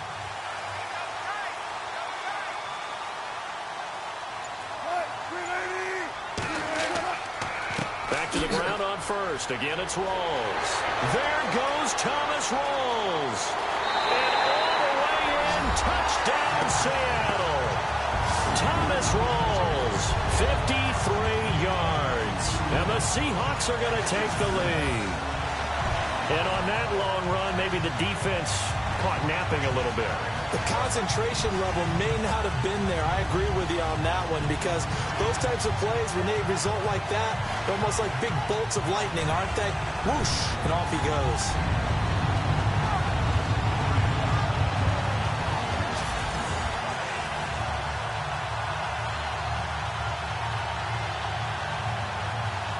Walsh now for the PAT.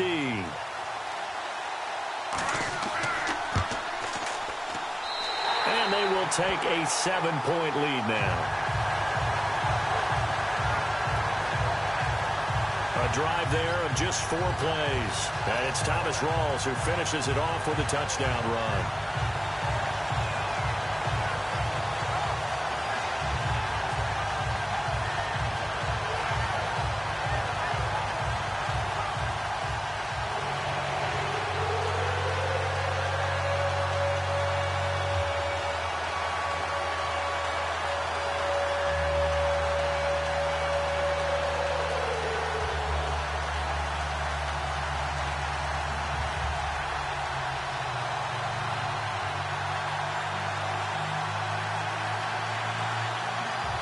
Here's Walsh now to kick this one off.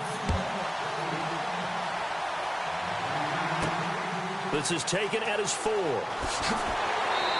not a bad return here. He gets it out to the 25-yard line.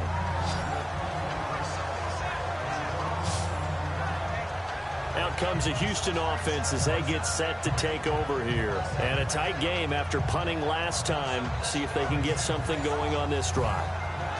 As they head to the field now, with the game this close, you've got to feel there's a sense of urgency for them going on offense right now. But they have to do it without letting panic creep in and affect their play.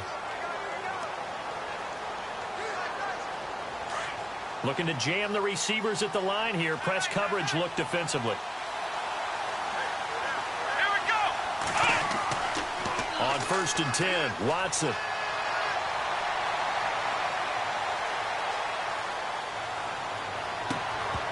And it pops free. The collision there jarred the ball loose and brings up second down. Now that incompletion gives me a chance to go in a different direction.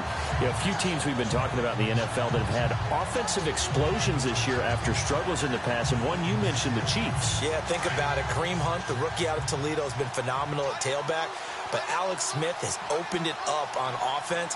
I'm sure the drafting of Pat Mahomes had nothing to do at all with Alex Smith now becoming a bomber downfield. And then the Saints, we talked about them nearly every week. What they've done, it's kind of a flip-flop of what we've seen in recent years. Well, you start with the obligatory Drew Brees is great, and he still is, but they're running the ball more. It's the defense that's been the issue for them that now is actually carrying them. This 4-game winning streak, it's been all about the defense. Plenty of takeaways and a lot of sacks. And then the Rams. Oh, my God, the Rams. Well, for years, we always said they were good field, no hit, meaning their defense was terrific, but they couldn't score on offense. Add Sean McVay in as the new head coach, and they have opened it up in a huge way. An absolute offensive juggernaut. They're leading the league in scoring. Give him 6 yards, and they do convert on 3rd. Well, someone's been having a good game so far, and you know something? A lot of it's been power running. They decided to turn him loose again on 3rd down, didn't they? They did indeed. He delivered the tough yards.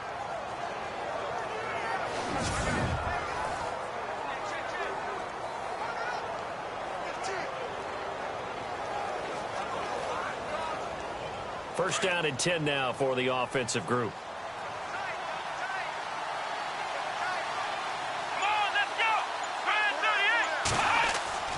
Now a play fake here on first down. Looking left sideline, incomplete. The Pro Bowler DeAndre Hopkins, the intended receiver. And it's 2nd down. Before the offense gets cranking again, let's talk about the Madden Classic. The first EA Major of the 2018 season happened. It's in the books. And Skimbo won it all again, his 2nd title. Yeah, and how about that? That's his real name, too, Michael Skimbo. But he goes by Skimbo as his gamer name. Wins it all. Came out on top. Was it 24-20 against Raydell Joke Brito? So a heck of a final right there. Skimbo not only takes home $25,000, he takes home the belt, which I think might be more important to him. That tangible symbol of being the top player in the game. Yeah, but $25K, that's more important to me. I should have played more video games as a kid. Yeah, you should have. You and I combined, we're not getting a quarter off any of these guys, let alone winning a game.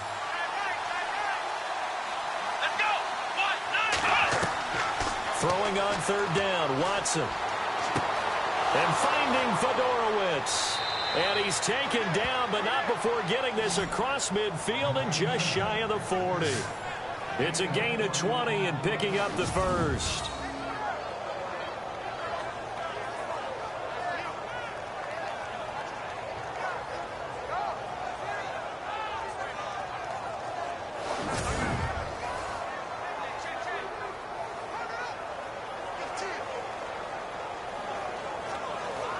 Fresh set of downs here. And on the outside, they're playing press coverage.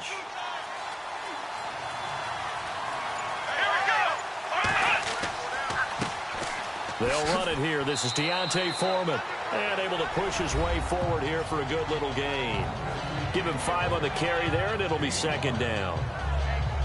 When you find that kind of yardage, you couldn't be more confident as a ball carrier. And guess what? You're going to go back and tell your offensive coordinator, I'd like to keep carrying it, thank you.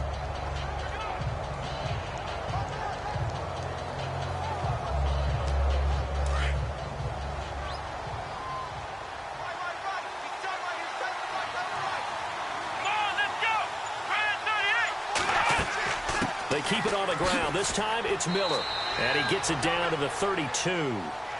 5 yards is the pickup there as that extends this drive. I know flashy plays, splashy plays, as people like to call them, that attracts a lot of attention. But let's face it, when you're efficient, that can control a ball game. And I love the game plan they've got going right now. Back-to-back 5-yard gains. Didn't force the ball downfield. Picked it up on the ground. Yeah, offensive line, they're getting it done.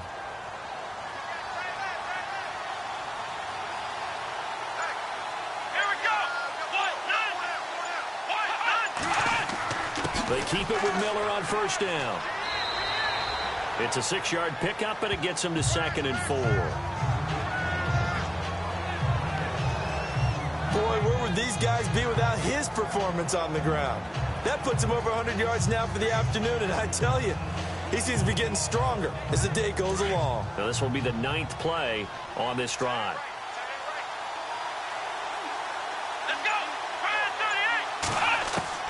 They'll try the air now with Watson.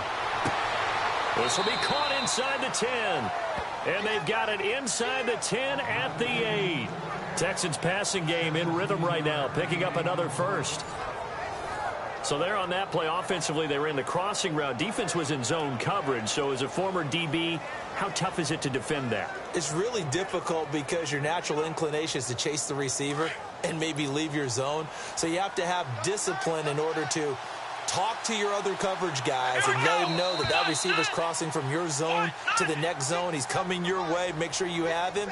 And then when the ball is actually thrown, secure the tackle. When they're moving on crossing routes, if you miss a tackle, it usually results in a big play.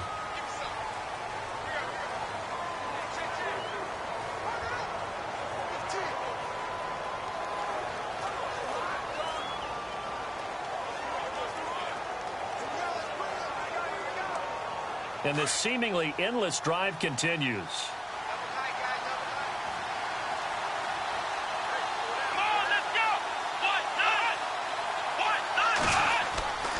Miller will get it. He has been busy today. And maybe a measure of revenge there. He's had his way in this one, but this time they get him behind the line. Michael Bennett's versatility, being able to play any position along the defensive front, allows him to make those types of plays. He finds good matchups and gets into the offensive backfield. And there it works for a tackle for loss.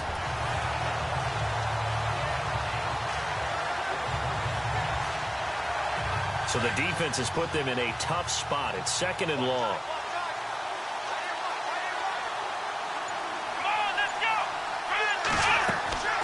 They'll run it now out of the gun. And he takes us down to about the 12 for a gain of 3.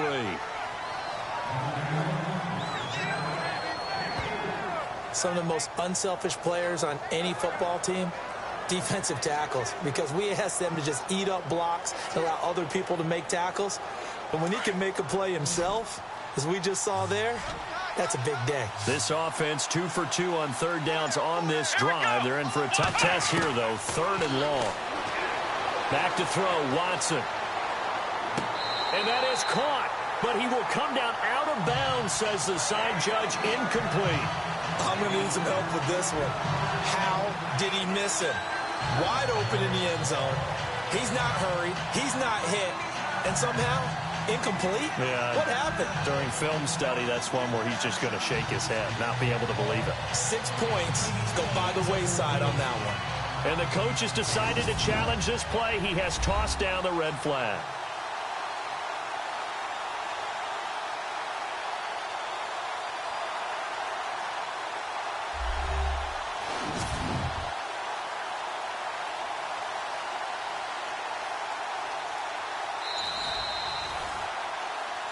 After reviewing the play, the rule on the field is reversed.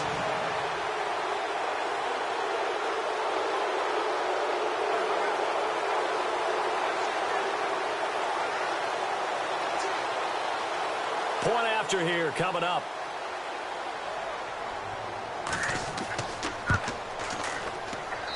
And that will tie our game here in the 3rd quarter.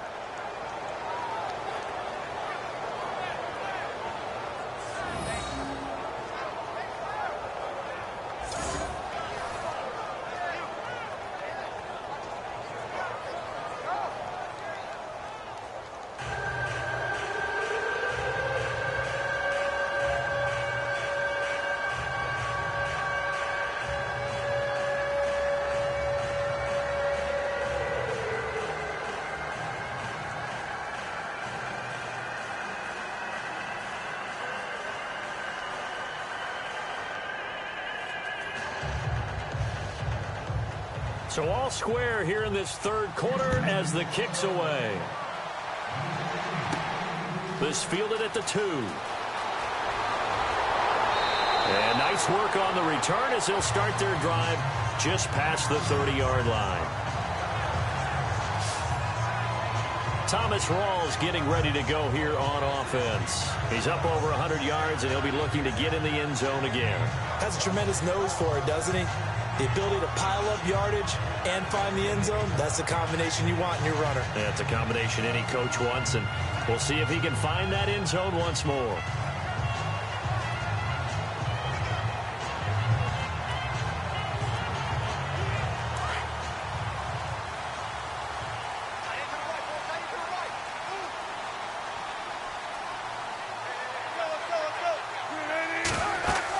20th carry for Thomas Rawls. And he'll be limited to a short gain up to about the 34-yard line. 3 yards on the pickup there, and it'll be second down.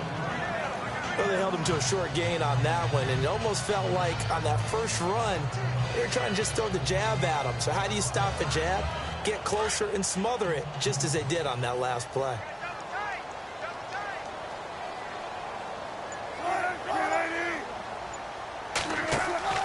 Off the play fake to Rawls. Wilson. He's going to launch this thing way downfield. Into double coverage, and it's intercepted.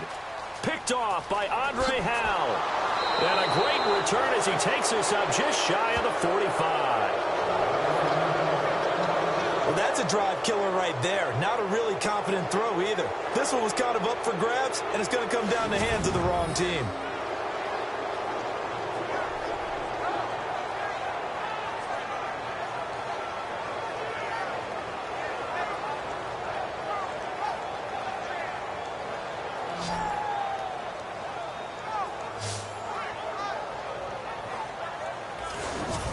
Now at Lamar Miller. He's had a good performance, moved the ball effectively on the ground. Of course, he has the 1 touchdown.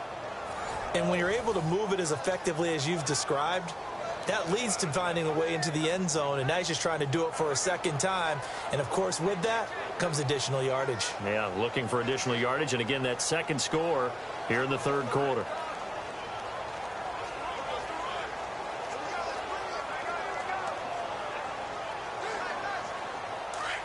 Looks like the defense in press coverage here. Come on, let's go!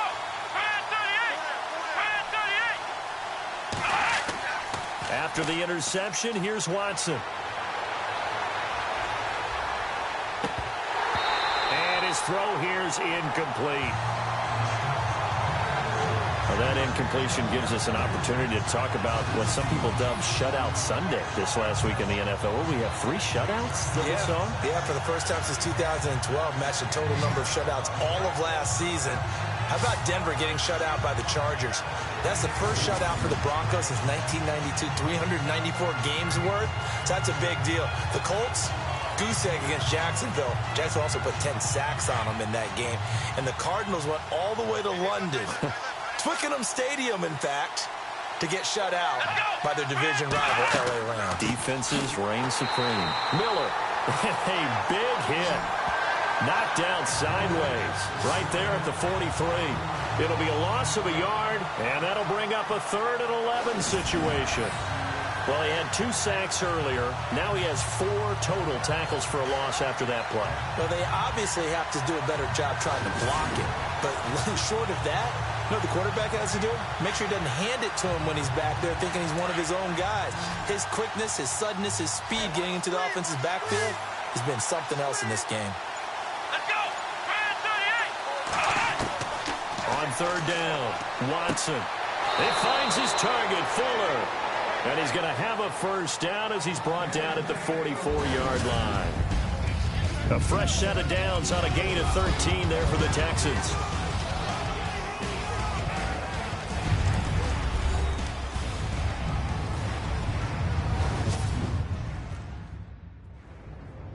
Back now in Seattle, Washington. All even as we get ready to start the 4th.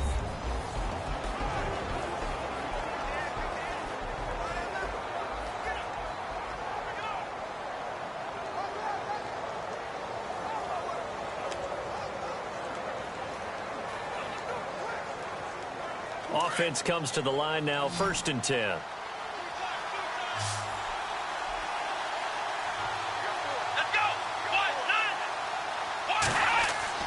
They go play action here on 1st down.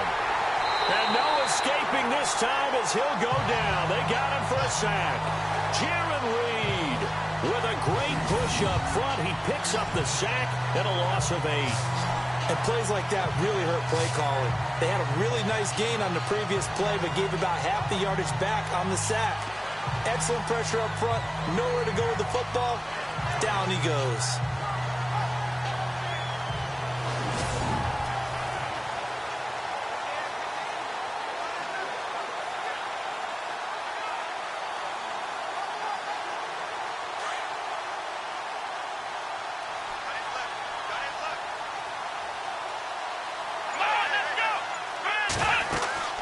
They'll run it now out of the gun. Oh, and now he bowls him over. It's a loss of 2, now 3rd down. Every time we leave a Seattle game, I have the PA guy's voice in my head. Tackle by Bobby Wagner. Well, he had 167 tackles last year. Not only led the NFL, that was the most in a single season in Seahawk history. And how about this? His second All-Pro nomination. This guy is sideline to sideline, end zone, making plays. Need something from deep in the bag of tricks here after 1st and 2nd down. Went backwards. It's 3rd and very long.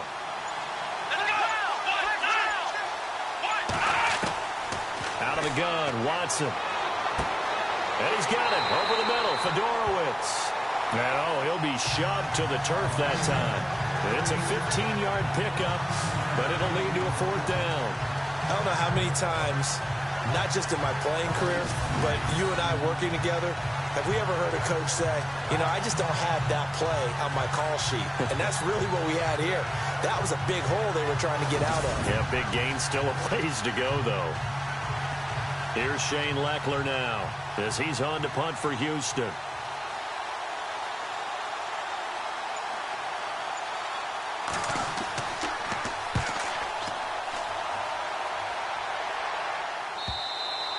And not what he was hoping for there, as this will hit in the end zone for a touchback. And Seattle now ready to march out of the field. And following the interception, just any interception, are you a little bit more cautious when you start that next drive, or no, you just throw that out the window? I think you are. I don't think that there's any way you can run back out there and go, totally didn't affect me. Let's just go ahead and be loose with the football again. You're going to take care of it, but you have to be careful about being too cautious because now you can't run any offense at all. Still want to attack. We'll see how they attack him here.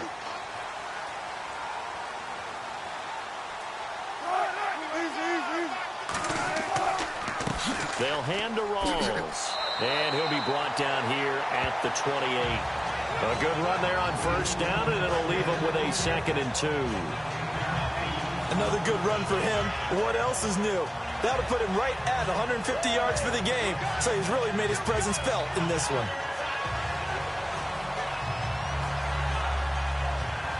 And some options here for the offense on 2nd and 2.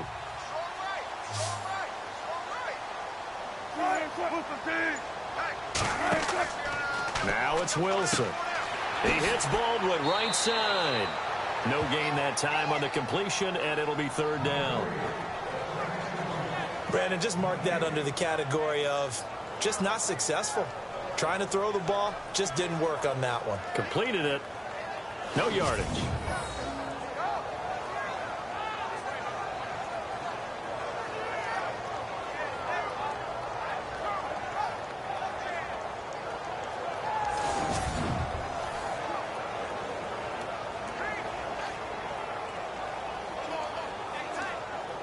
The Seahawks on 3rd down, not quite 50%, 4 for 9. This time they face a 3rd and 2.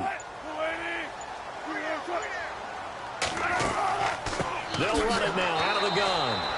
And they'll bring him down after just a short pickup. Only a yard on the pickup there, and it's going to leave them with a 4th down. Well, they picked up a portion of it, but not all that they needed. Now that leads to a decision on 4th and 1. Let's see what they decide to do.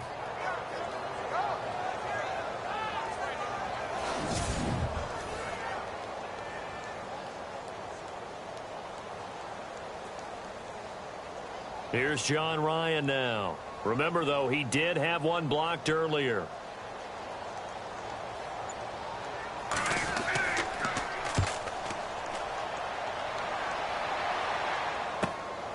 This is taken around the 12. A big kick there. We'll call it 56 yards on the punt. And possession will switch hands, 1st and 10. And we focus on Lamar Miller as he heads back out there and gets set to go again on offense. And there are the numbers. Got off to that torrid hot start. We thought he was in for maybe a career day. Not the case. No doubt about it. It almost looks like a misprint after what we saw in the first half. But let's give a little bit of credit to the guys on the other side of the ball. They went in at halftime, made a few adjustments. And you know what else? They didn't lose their confidence in their ability to play. Because a lot of times you get beat down in the first half, it gets ugly in the second half. They've come out with a new resolve and a renewed determination. They'll start out on the ground. It's Lamar Miller. And he'll power his way up near the 25. It's a 6-yard gain on the ground, and that'll make it 2nd and 4. Some runs are blocked so well, you almost forget that someone has to carry the ball to gain the yardage. The leverage by the offensive line to create space up front, really well done.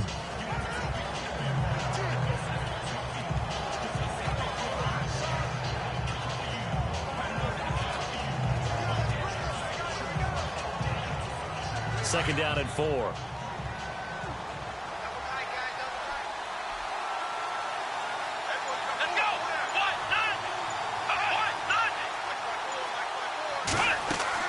Now a 20th carry of the game for Lamar Miller. And he's able to get out to the 32, brought down there. Calling a gain is 7, and it gets him a new set of downs. Well, partner, I know this type of running back. I mean, this size, this intensity usually gets better as the game goes on. I can just tell you from experience, the first few quarters, oh, you're eager. You come running up there, I'm going to tackle this guy. By the fourth quarter, you're coming up and thinking about it. And D-line wearing down fourth quarter. Yeah, that's not a guy they want to see consistently.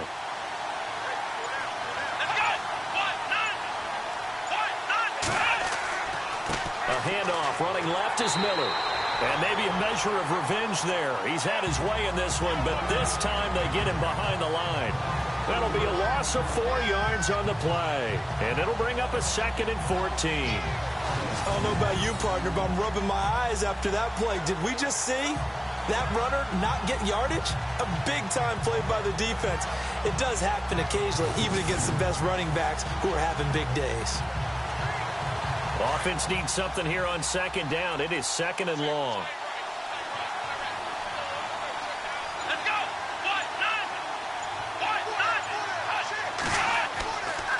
Now a handoff to Miller. And he loses the football a 2nd time. And the Seahawks have picked it up. And his guys will take over at the 30-yard line. Well, so much for the 4-minute offense. They were trying to reduce the clock, get in position to win the game, and leave no time for them to come back and catch them. And guess what?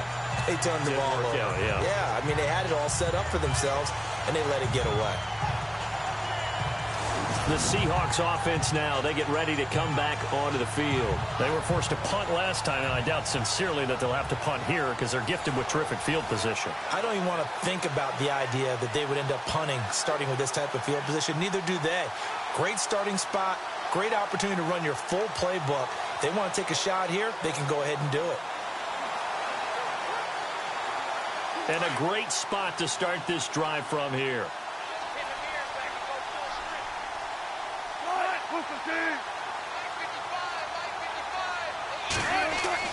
Following the fumble recovery, it's Wilson.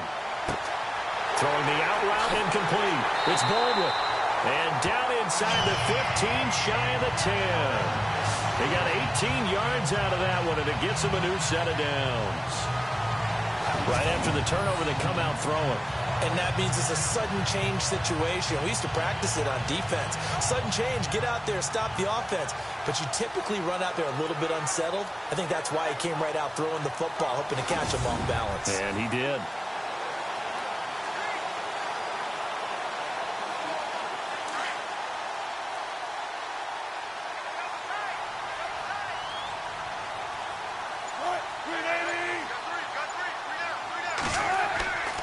First down, this is Rawls. And a pickup of about 4 down inside the 10 to the 8-yard line. Not a run that you're going to write home about, but still a good first down run. That's what an offense calls staying on schedule. 3 to 4 yards on first down, you're set up very well for the rest of the drive.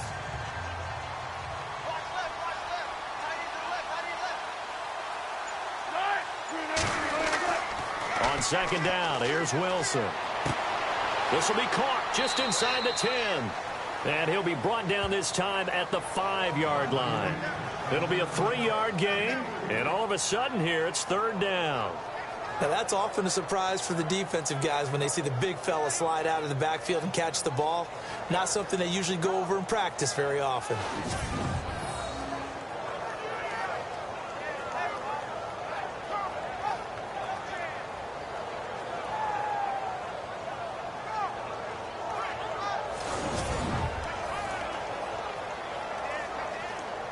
The Seahawks on third down. They're right at about the league average, 40%, 4 for 10. This time it's 3rd and 3.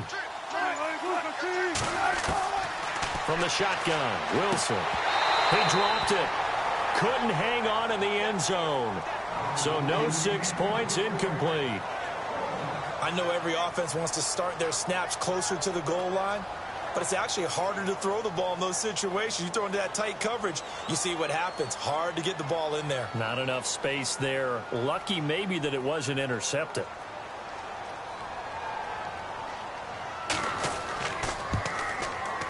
And Walsh able to convert it as his kick is good.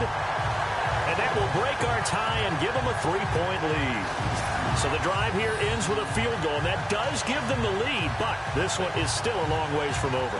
And you love to be able to look up at the scoreboard and see that you're out in front, but then you take one look across the field and see that offense is raring to come back out, and you think, I don't know, the field goals are going to be enough to get us home.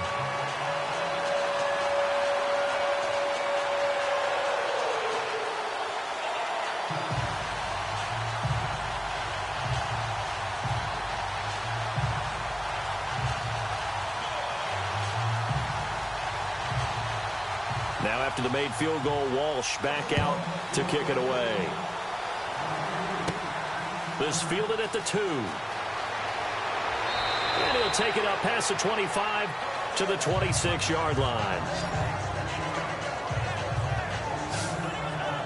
Now the Texans offense, they head back out to do battle here. And a fumble last time. Ball security. Talk about it all the time in the National Football League. They've got to be better at it on this drive. Don't you think that when every team gets together for the first time, I don't care if it's OTAs, mini camps, first day of camp in the regular season, ball security comes up about what, the second sentence of the coach's address? And those are so many drills focus on that. All the time, and they do drills to make it even tougher to simulate game situations. Doesn't always work out, though.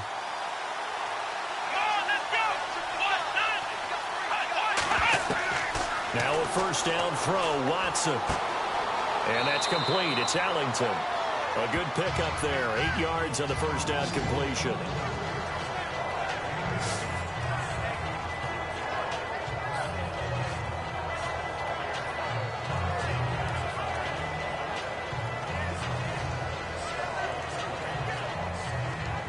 Second down now after the pass completion.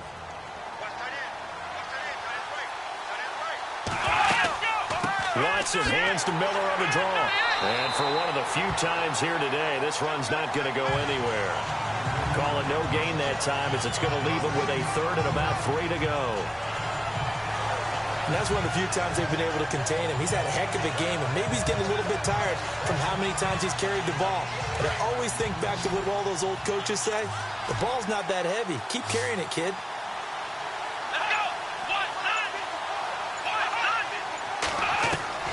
Watson on third down. And to the left side, Fedorowicz has it. It'll go as a gain of 6 that time, and it moves the chains as well.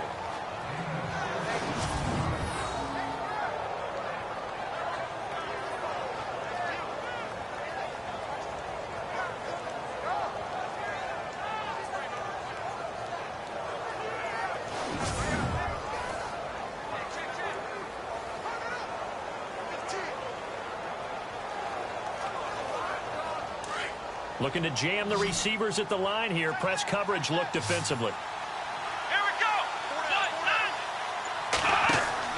Play action for Miller. Now Watson. And no escaping this time as he'll go down. They got him for a sack. Frank Clark able to disrupt yet another pass play. His 3rd sack of the afternoon. The amount of sacks that they've absorbed in this game is absolutely extraordinary. Let's just face it. This offensive line, flat out, cannot handle this pass rush. It's been demonstrated time and time again.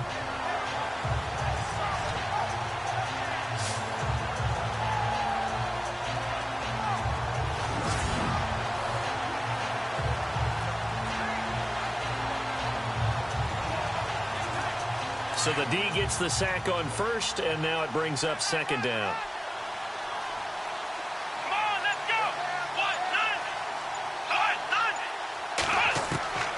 From the gun, here's Watson. And he's got it, Fedorowicz. And he'll go out of bounds, it looks like, right at the 40. 4 yards on the completion, and it sets up a third down. Well, that was an okay hook up there with his tight end, but unfortunately, they didn't get the kind of yards they had hoped for. That's going to bring up third down. The Texans on third down. They've converted 5 times in their many chances thus far. This is 3rd and 10. Here's Watson. From the gun, he'll throw. And he's got Miller. Texans passing game in rhythm right now, picking up another first. But you don't have to wait till you get to the red zone to run the fade. It can be effective in any part of the field.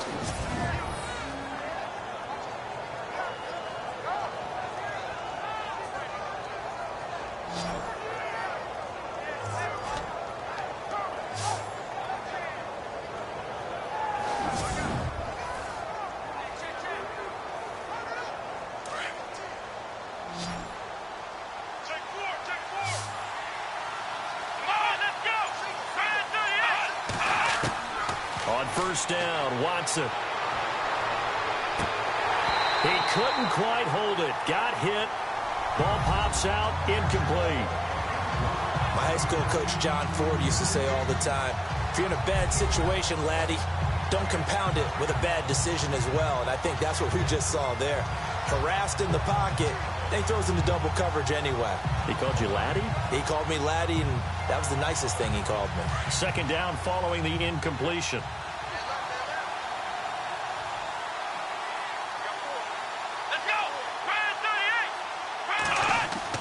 Throwing again is Watson. And he's going to get this inside the 30. Texans passing game in rhythm right now, picking up another first.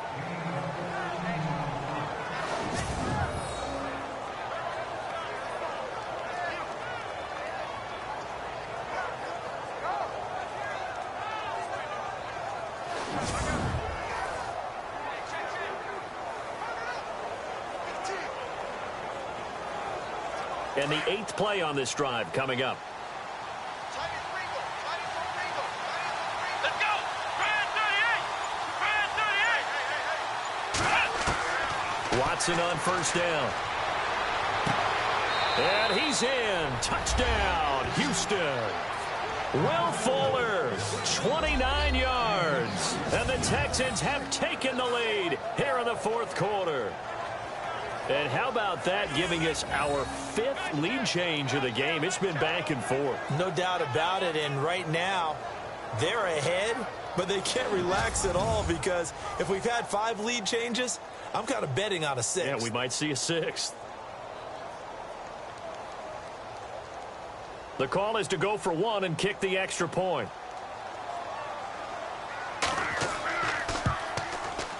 And that will make this a 4-point game.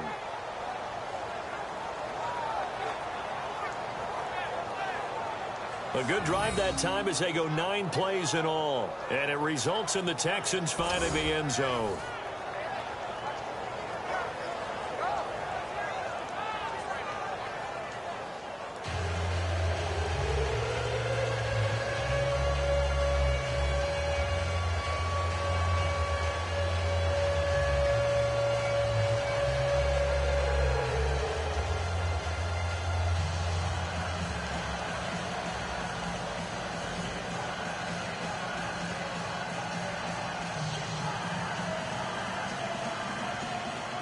The kickoff unit is out on the field, and they will send this one away. This will be taken very short. Shoves him aside. And he will take it back only to about the 13-yard line here.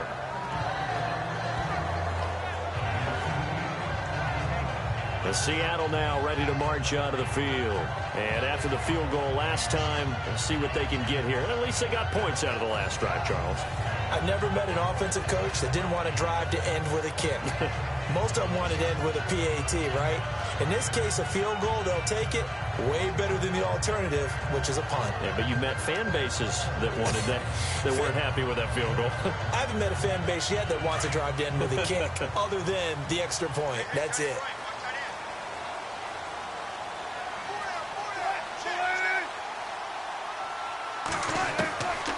first and 10. It's Wilson. Oh, he's got a man wide open, complete.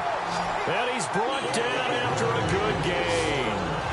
A really good pickup of 28 yards.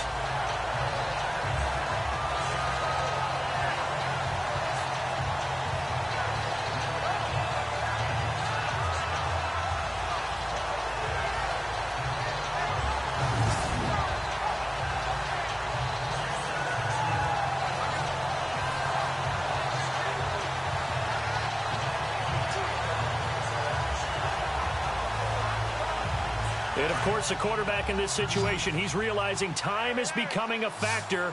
Let's see if they can get some points on the board here late. Throwing now, Wilson on first down. And it pops free. The collision there jarred the ball loose and brings up second down.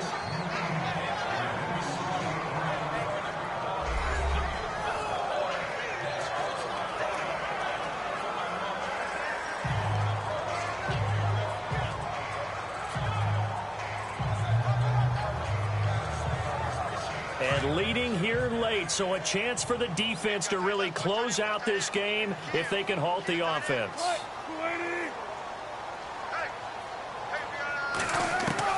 Second and 10 now, Wilson.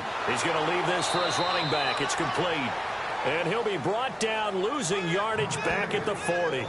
And they'll lose a yard that time, and that's going to lead to a third down.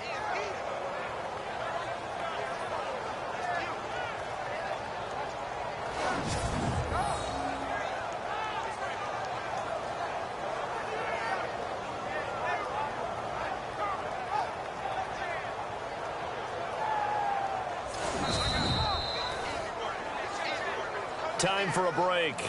We'll come back, see what transpires after this.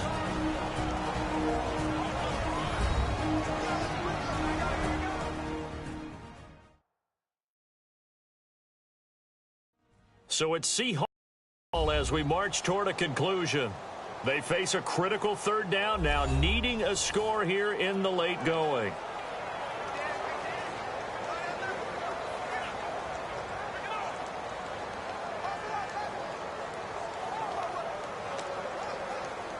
And if the defense can hold here, this ball game is over. And they're thinking more than just holding. They're thinking about a takeaway to finish things off. On third down, Wilson. And he's going to be out of bounds, but able to take it inside the 40-yard line. A pickup of 24 on the third down conversion. Working the sideline there. Good route, good catch. First down, and he gets out of bounds. Yeah, you have to like the play calling because you have to run some guys down the middle of the field to draw some of the defenders away. They can't just let them guard the sideline exclusively. That's how it's going to work. Sidelines and incompletions to use the clock.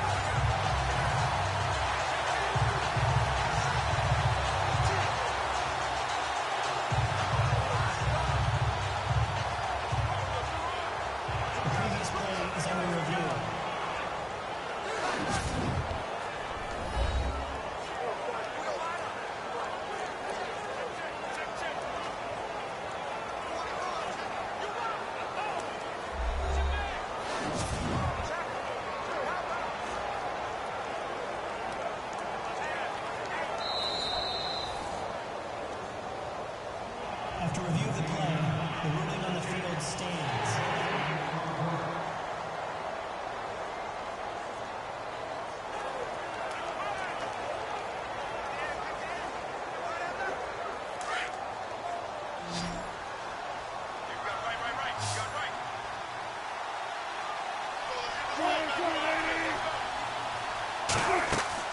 He's back to throw.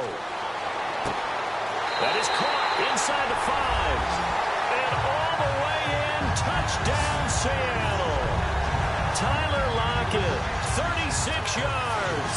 And the Seahawks have taken the lead here in the 4th. Wow, I know it's a never-say-never situation, But to me, that looks like that's the one that's going to finish them off. The score that puts them in front here late. But now you got to rally your kick team, don't you, and say the last thing we need is a big return.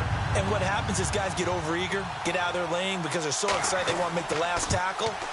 You mess up, could come back at you a long way.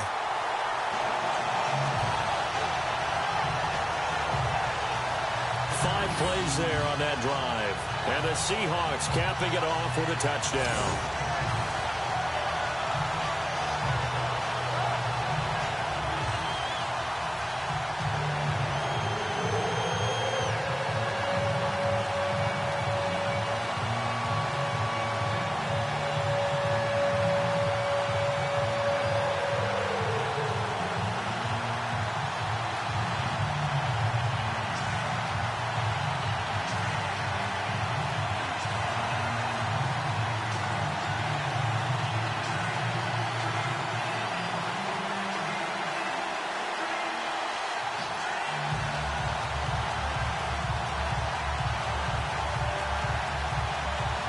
Here's Walsh now to kick this one off.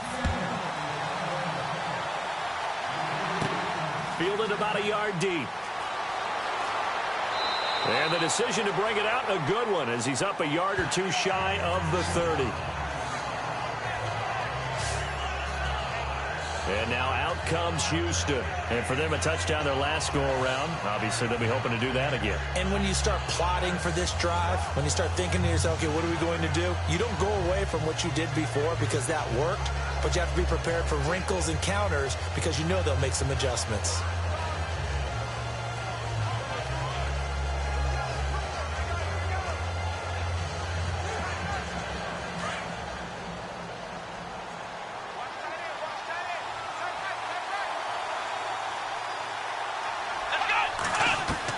They'll look to throw.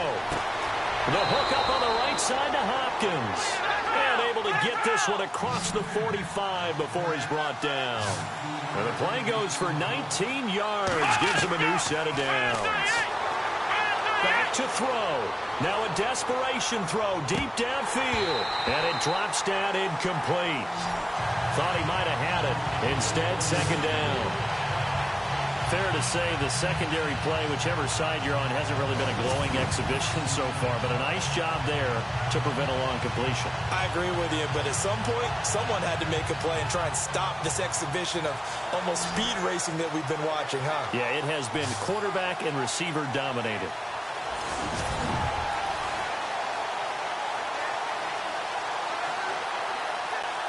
So they're still at the original line of scrimmage here. Second down and 10.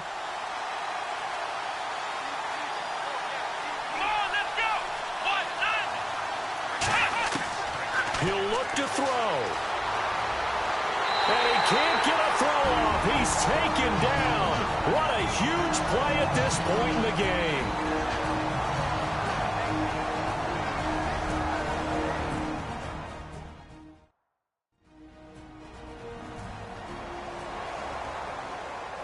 So the offense took the timeout. Looks like they're ready to go as we get set to resume the action.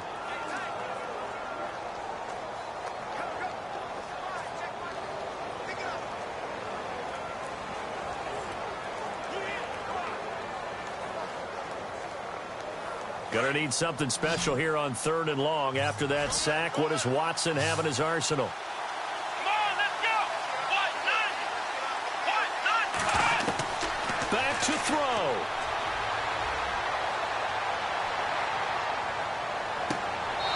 Fuller brings it in over the middle.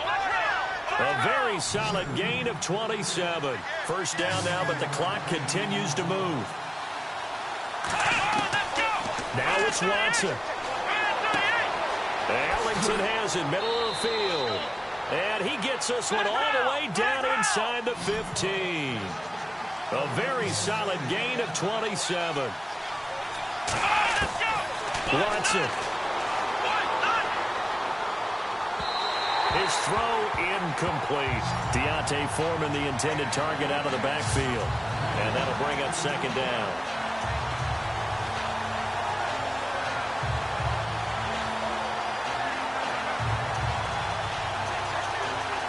So incomplete on first. Let's see what second down has in store.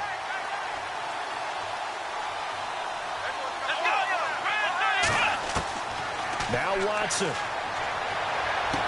And this is caught. Touchdown.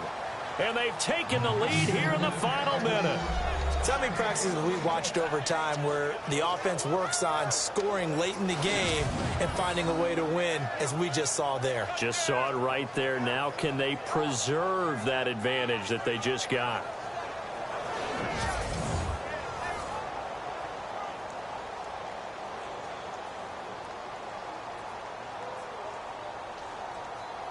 And a pause in the action because the booth, they see something that they want to take another peek at to find out if this was a touchdown or not.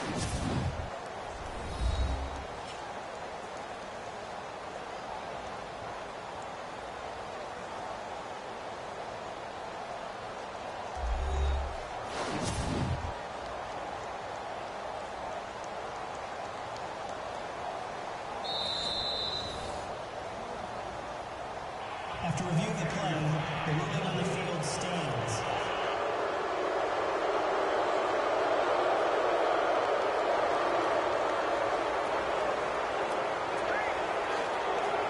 Now the try here for the extra point.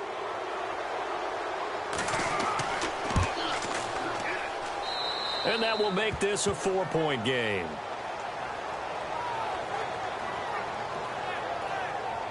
So that winds up a 7-play drive all told. And the result, a Houston touchdown.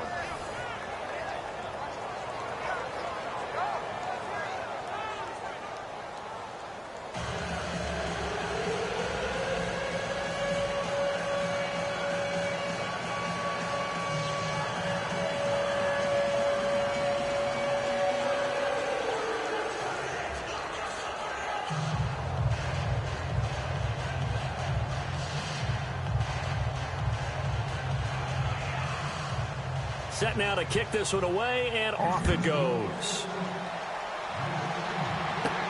On the return, the All-Pro 2 years ago, Tyler Lockett. Solid return, pretty good field position. They'll start at the 32-yard line. The Seahawks offense now, they get set to go back to work. One possession game, time very much a factor. How does the offense handle this situation? Well, in a lot of cases, they should be somewhat relaxed. And I know that's counterintuitive because this is a pressure situation.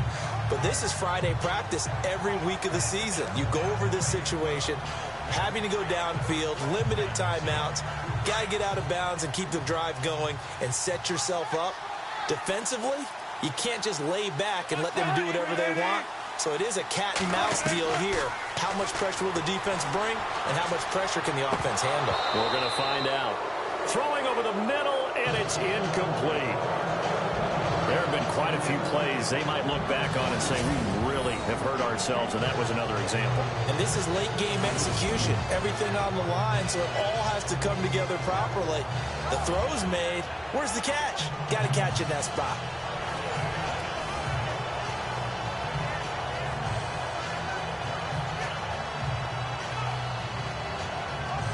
So 2nd and 10 here.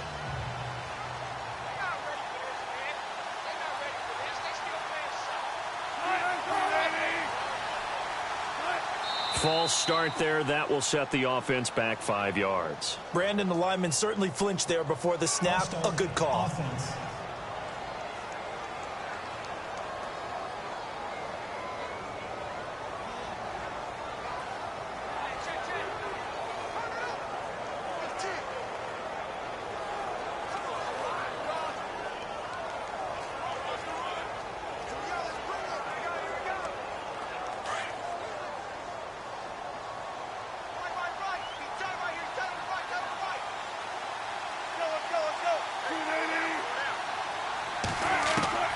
Throwing now is Wilson. And Lockett with a grab over the middle.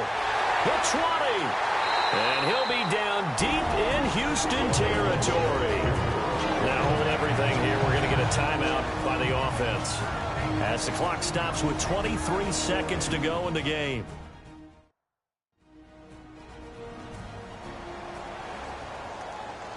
So we're back in the offense getting set following the call of that timeout.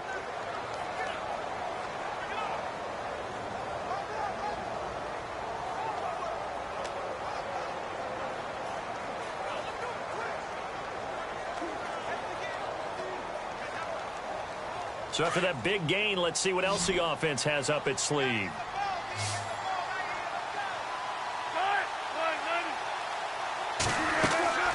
Now Wilson. And he can't get a throw away. He's taken down. And before the second down play, we'll get a whistle, a signal, and a timeout as they get it with just 19 seconds left on the clock. And we are back here. I'm Brandon Gaudin alongside Charles Davis. So the offense takes the timeout, and now we're set to get going.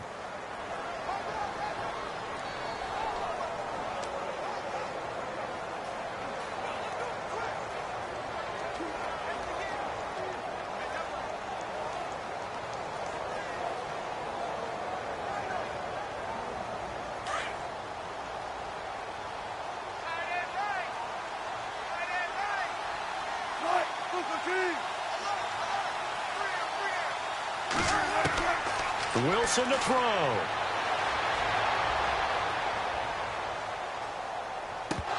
And that'll be incomplete with 11 seconds remaining now. Now we're in the situation where the quarterback's got to take full charge of his huddle. Got to totally command it, make sure all eyes are on him. All focus is locked in. Going to call multiple plays and go over different situations and scenarios to make sure everyone is on the same page.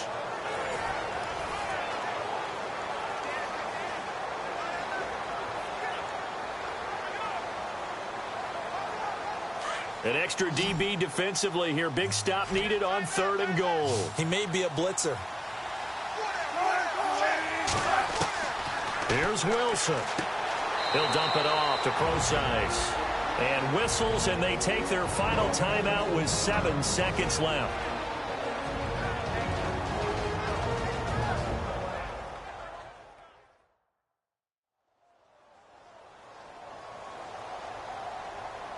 And welcome back, the offensive unit. They took the timeout, and now they get set to line up as we resume action.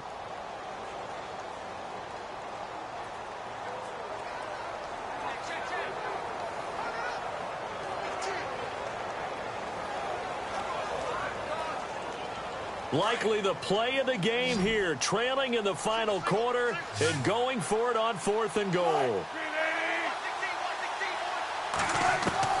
As expected, they're going for it to keep the drive alive. And a short return to the 6-yard line. Gardner's bad enough when you just can't hold on to the football. But when your quarterback's throwing it to the other team, that's 3 interceptions now, 4 turnovers for the game. You really have no chance to win the football game.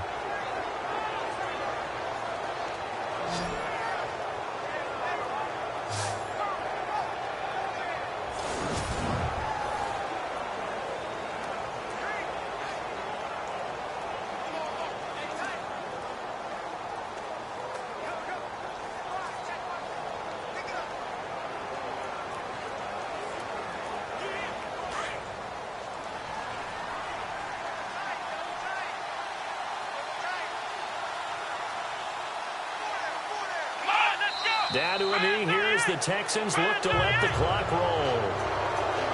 Charles, it's one thing to win. It's another thing to win and put up the amount of points that they did. Boy, were they clicking on offense. They can't help but feel great about themselves, can they? I mean, what a game to put up that number of points, continually feeling they're moving the ball and things are working and clicking. They think that they can bottle this and carry it with them. And as an offensive coordinator, you just don't think you can do anything wrong. Whatever you call, run, pass, it's all going to work. That's called being in the zone.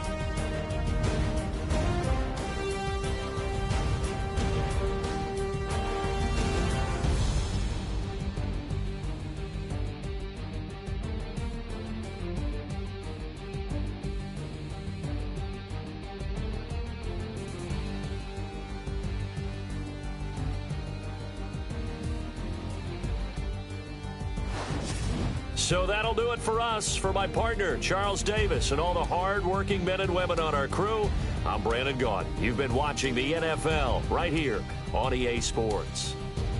From Seattle, so long, everybody.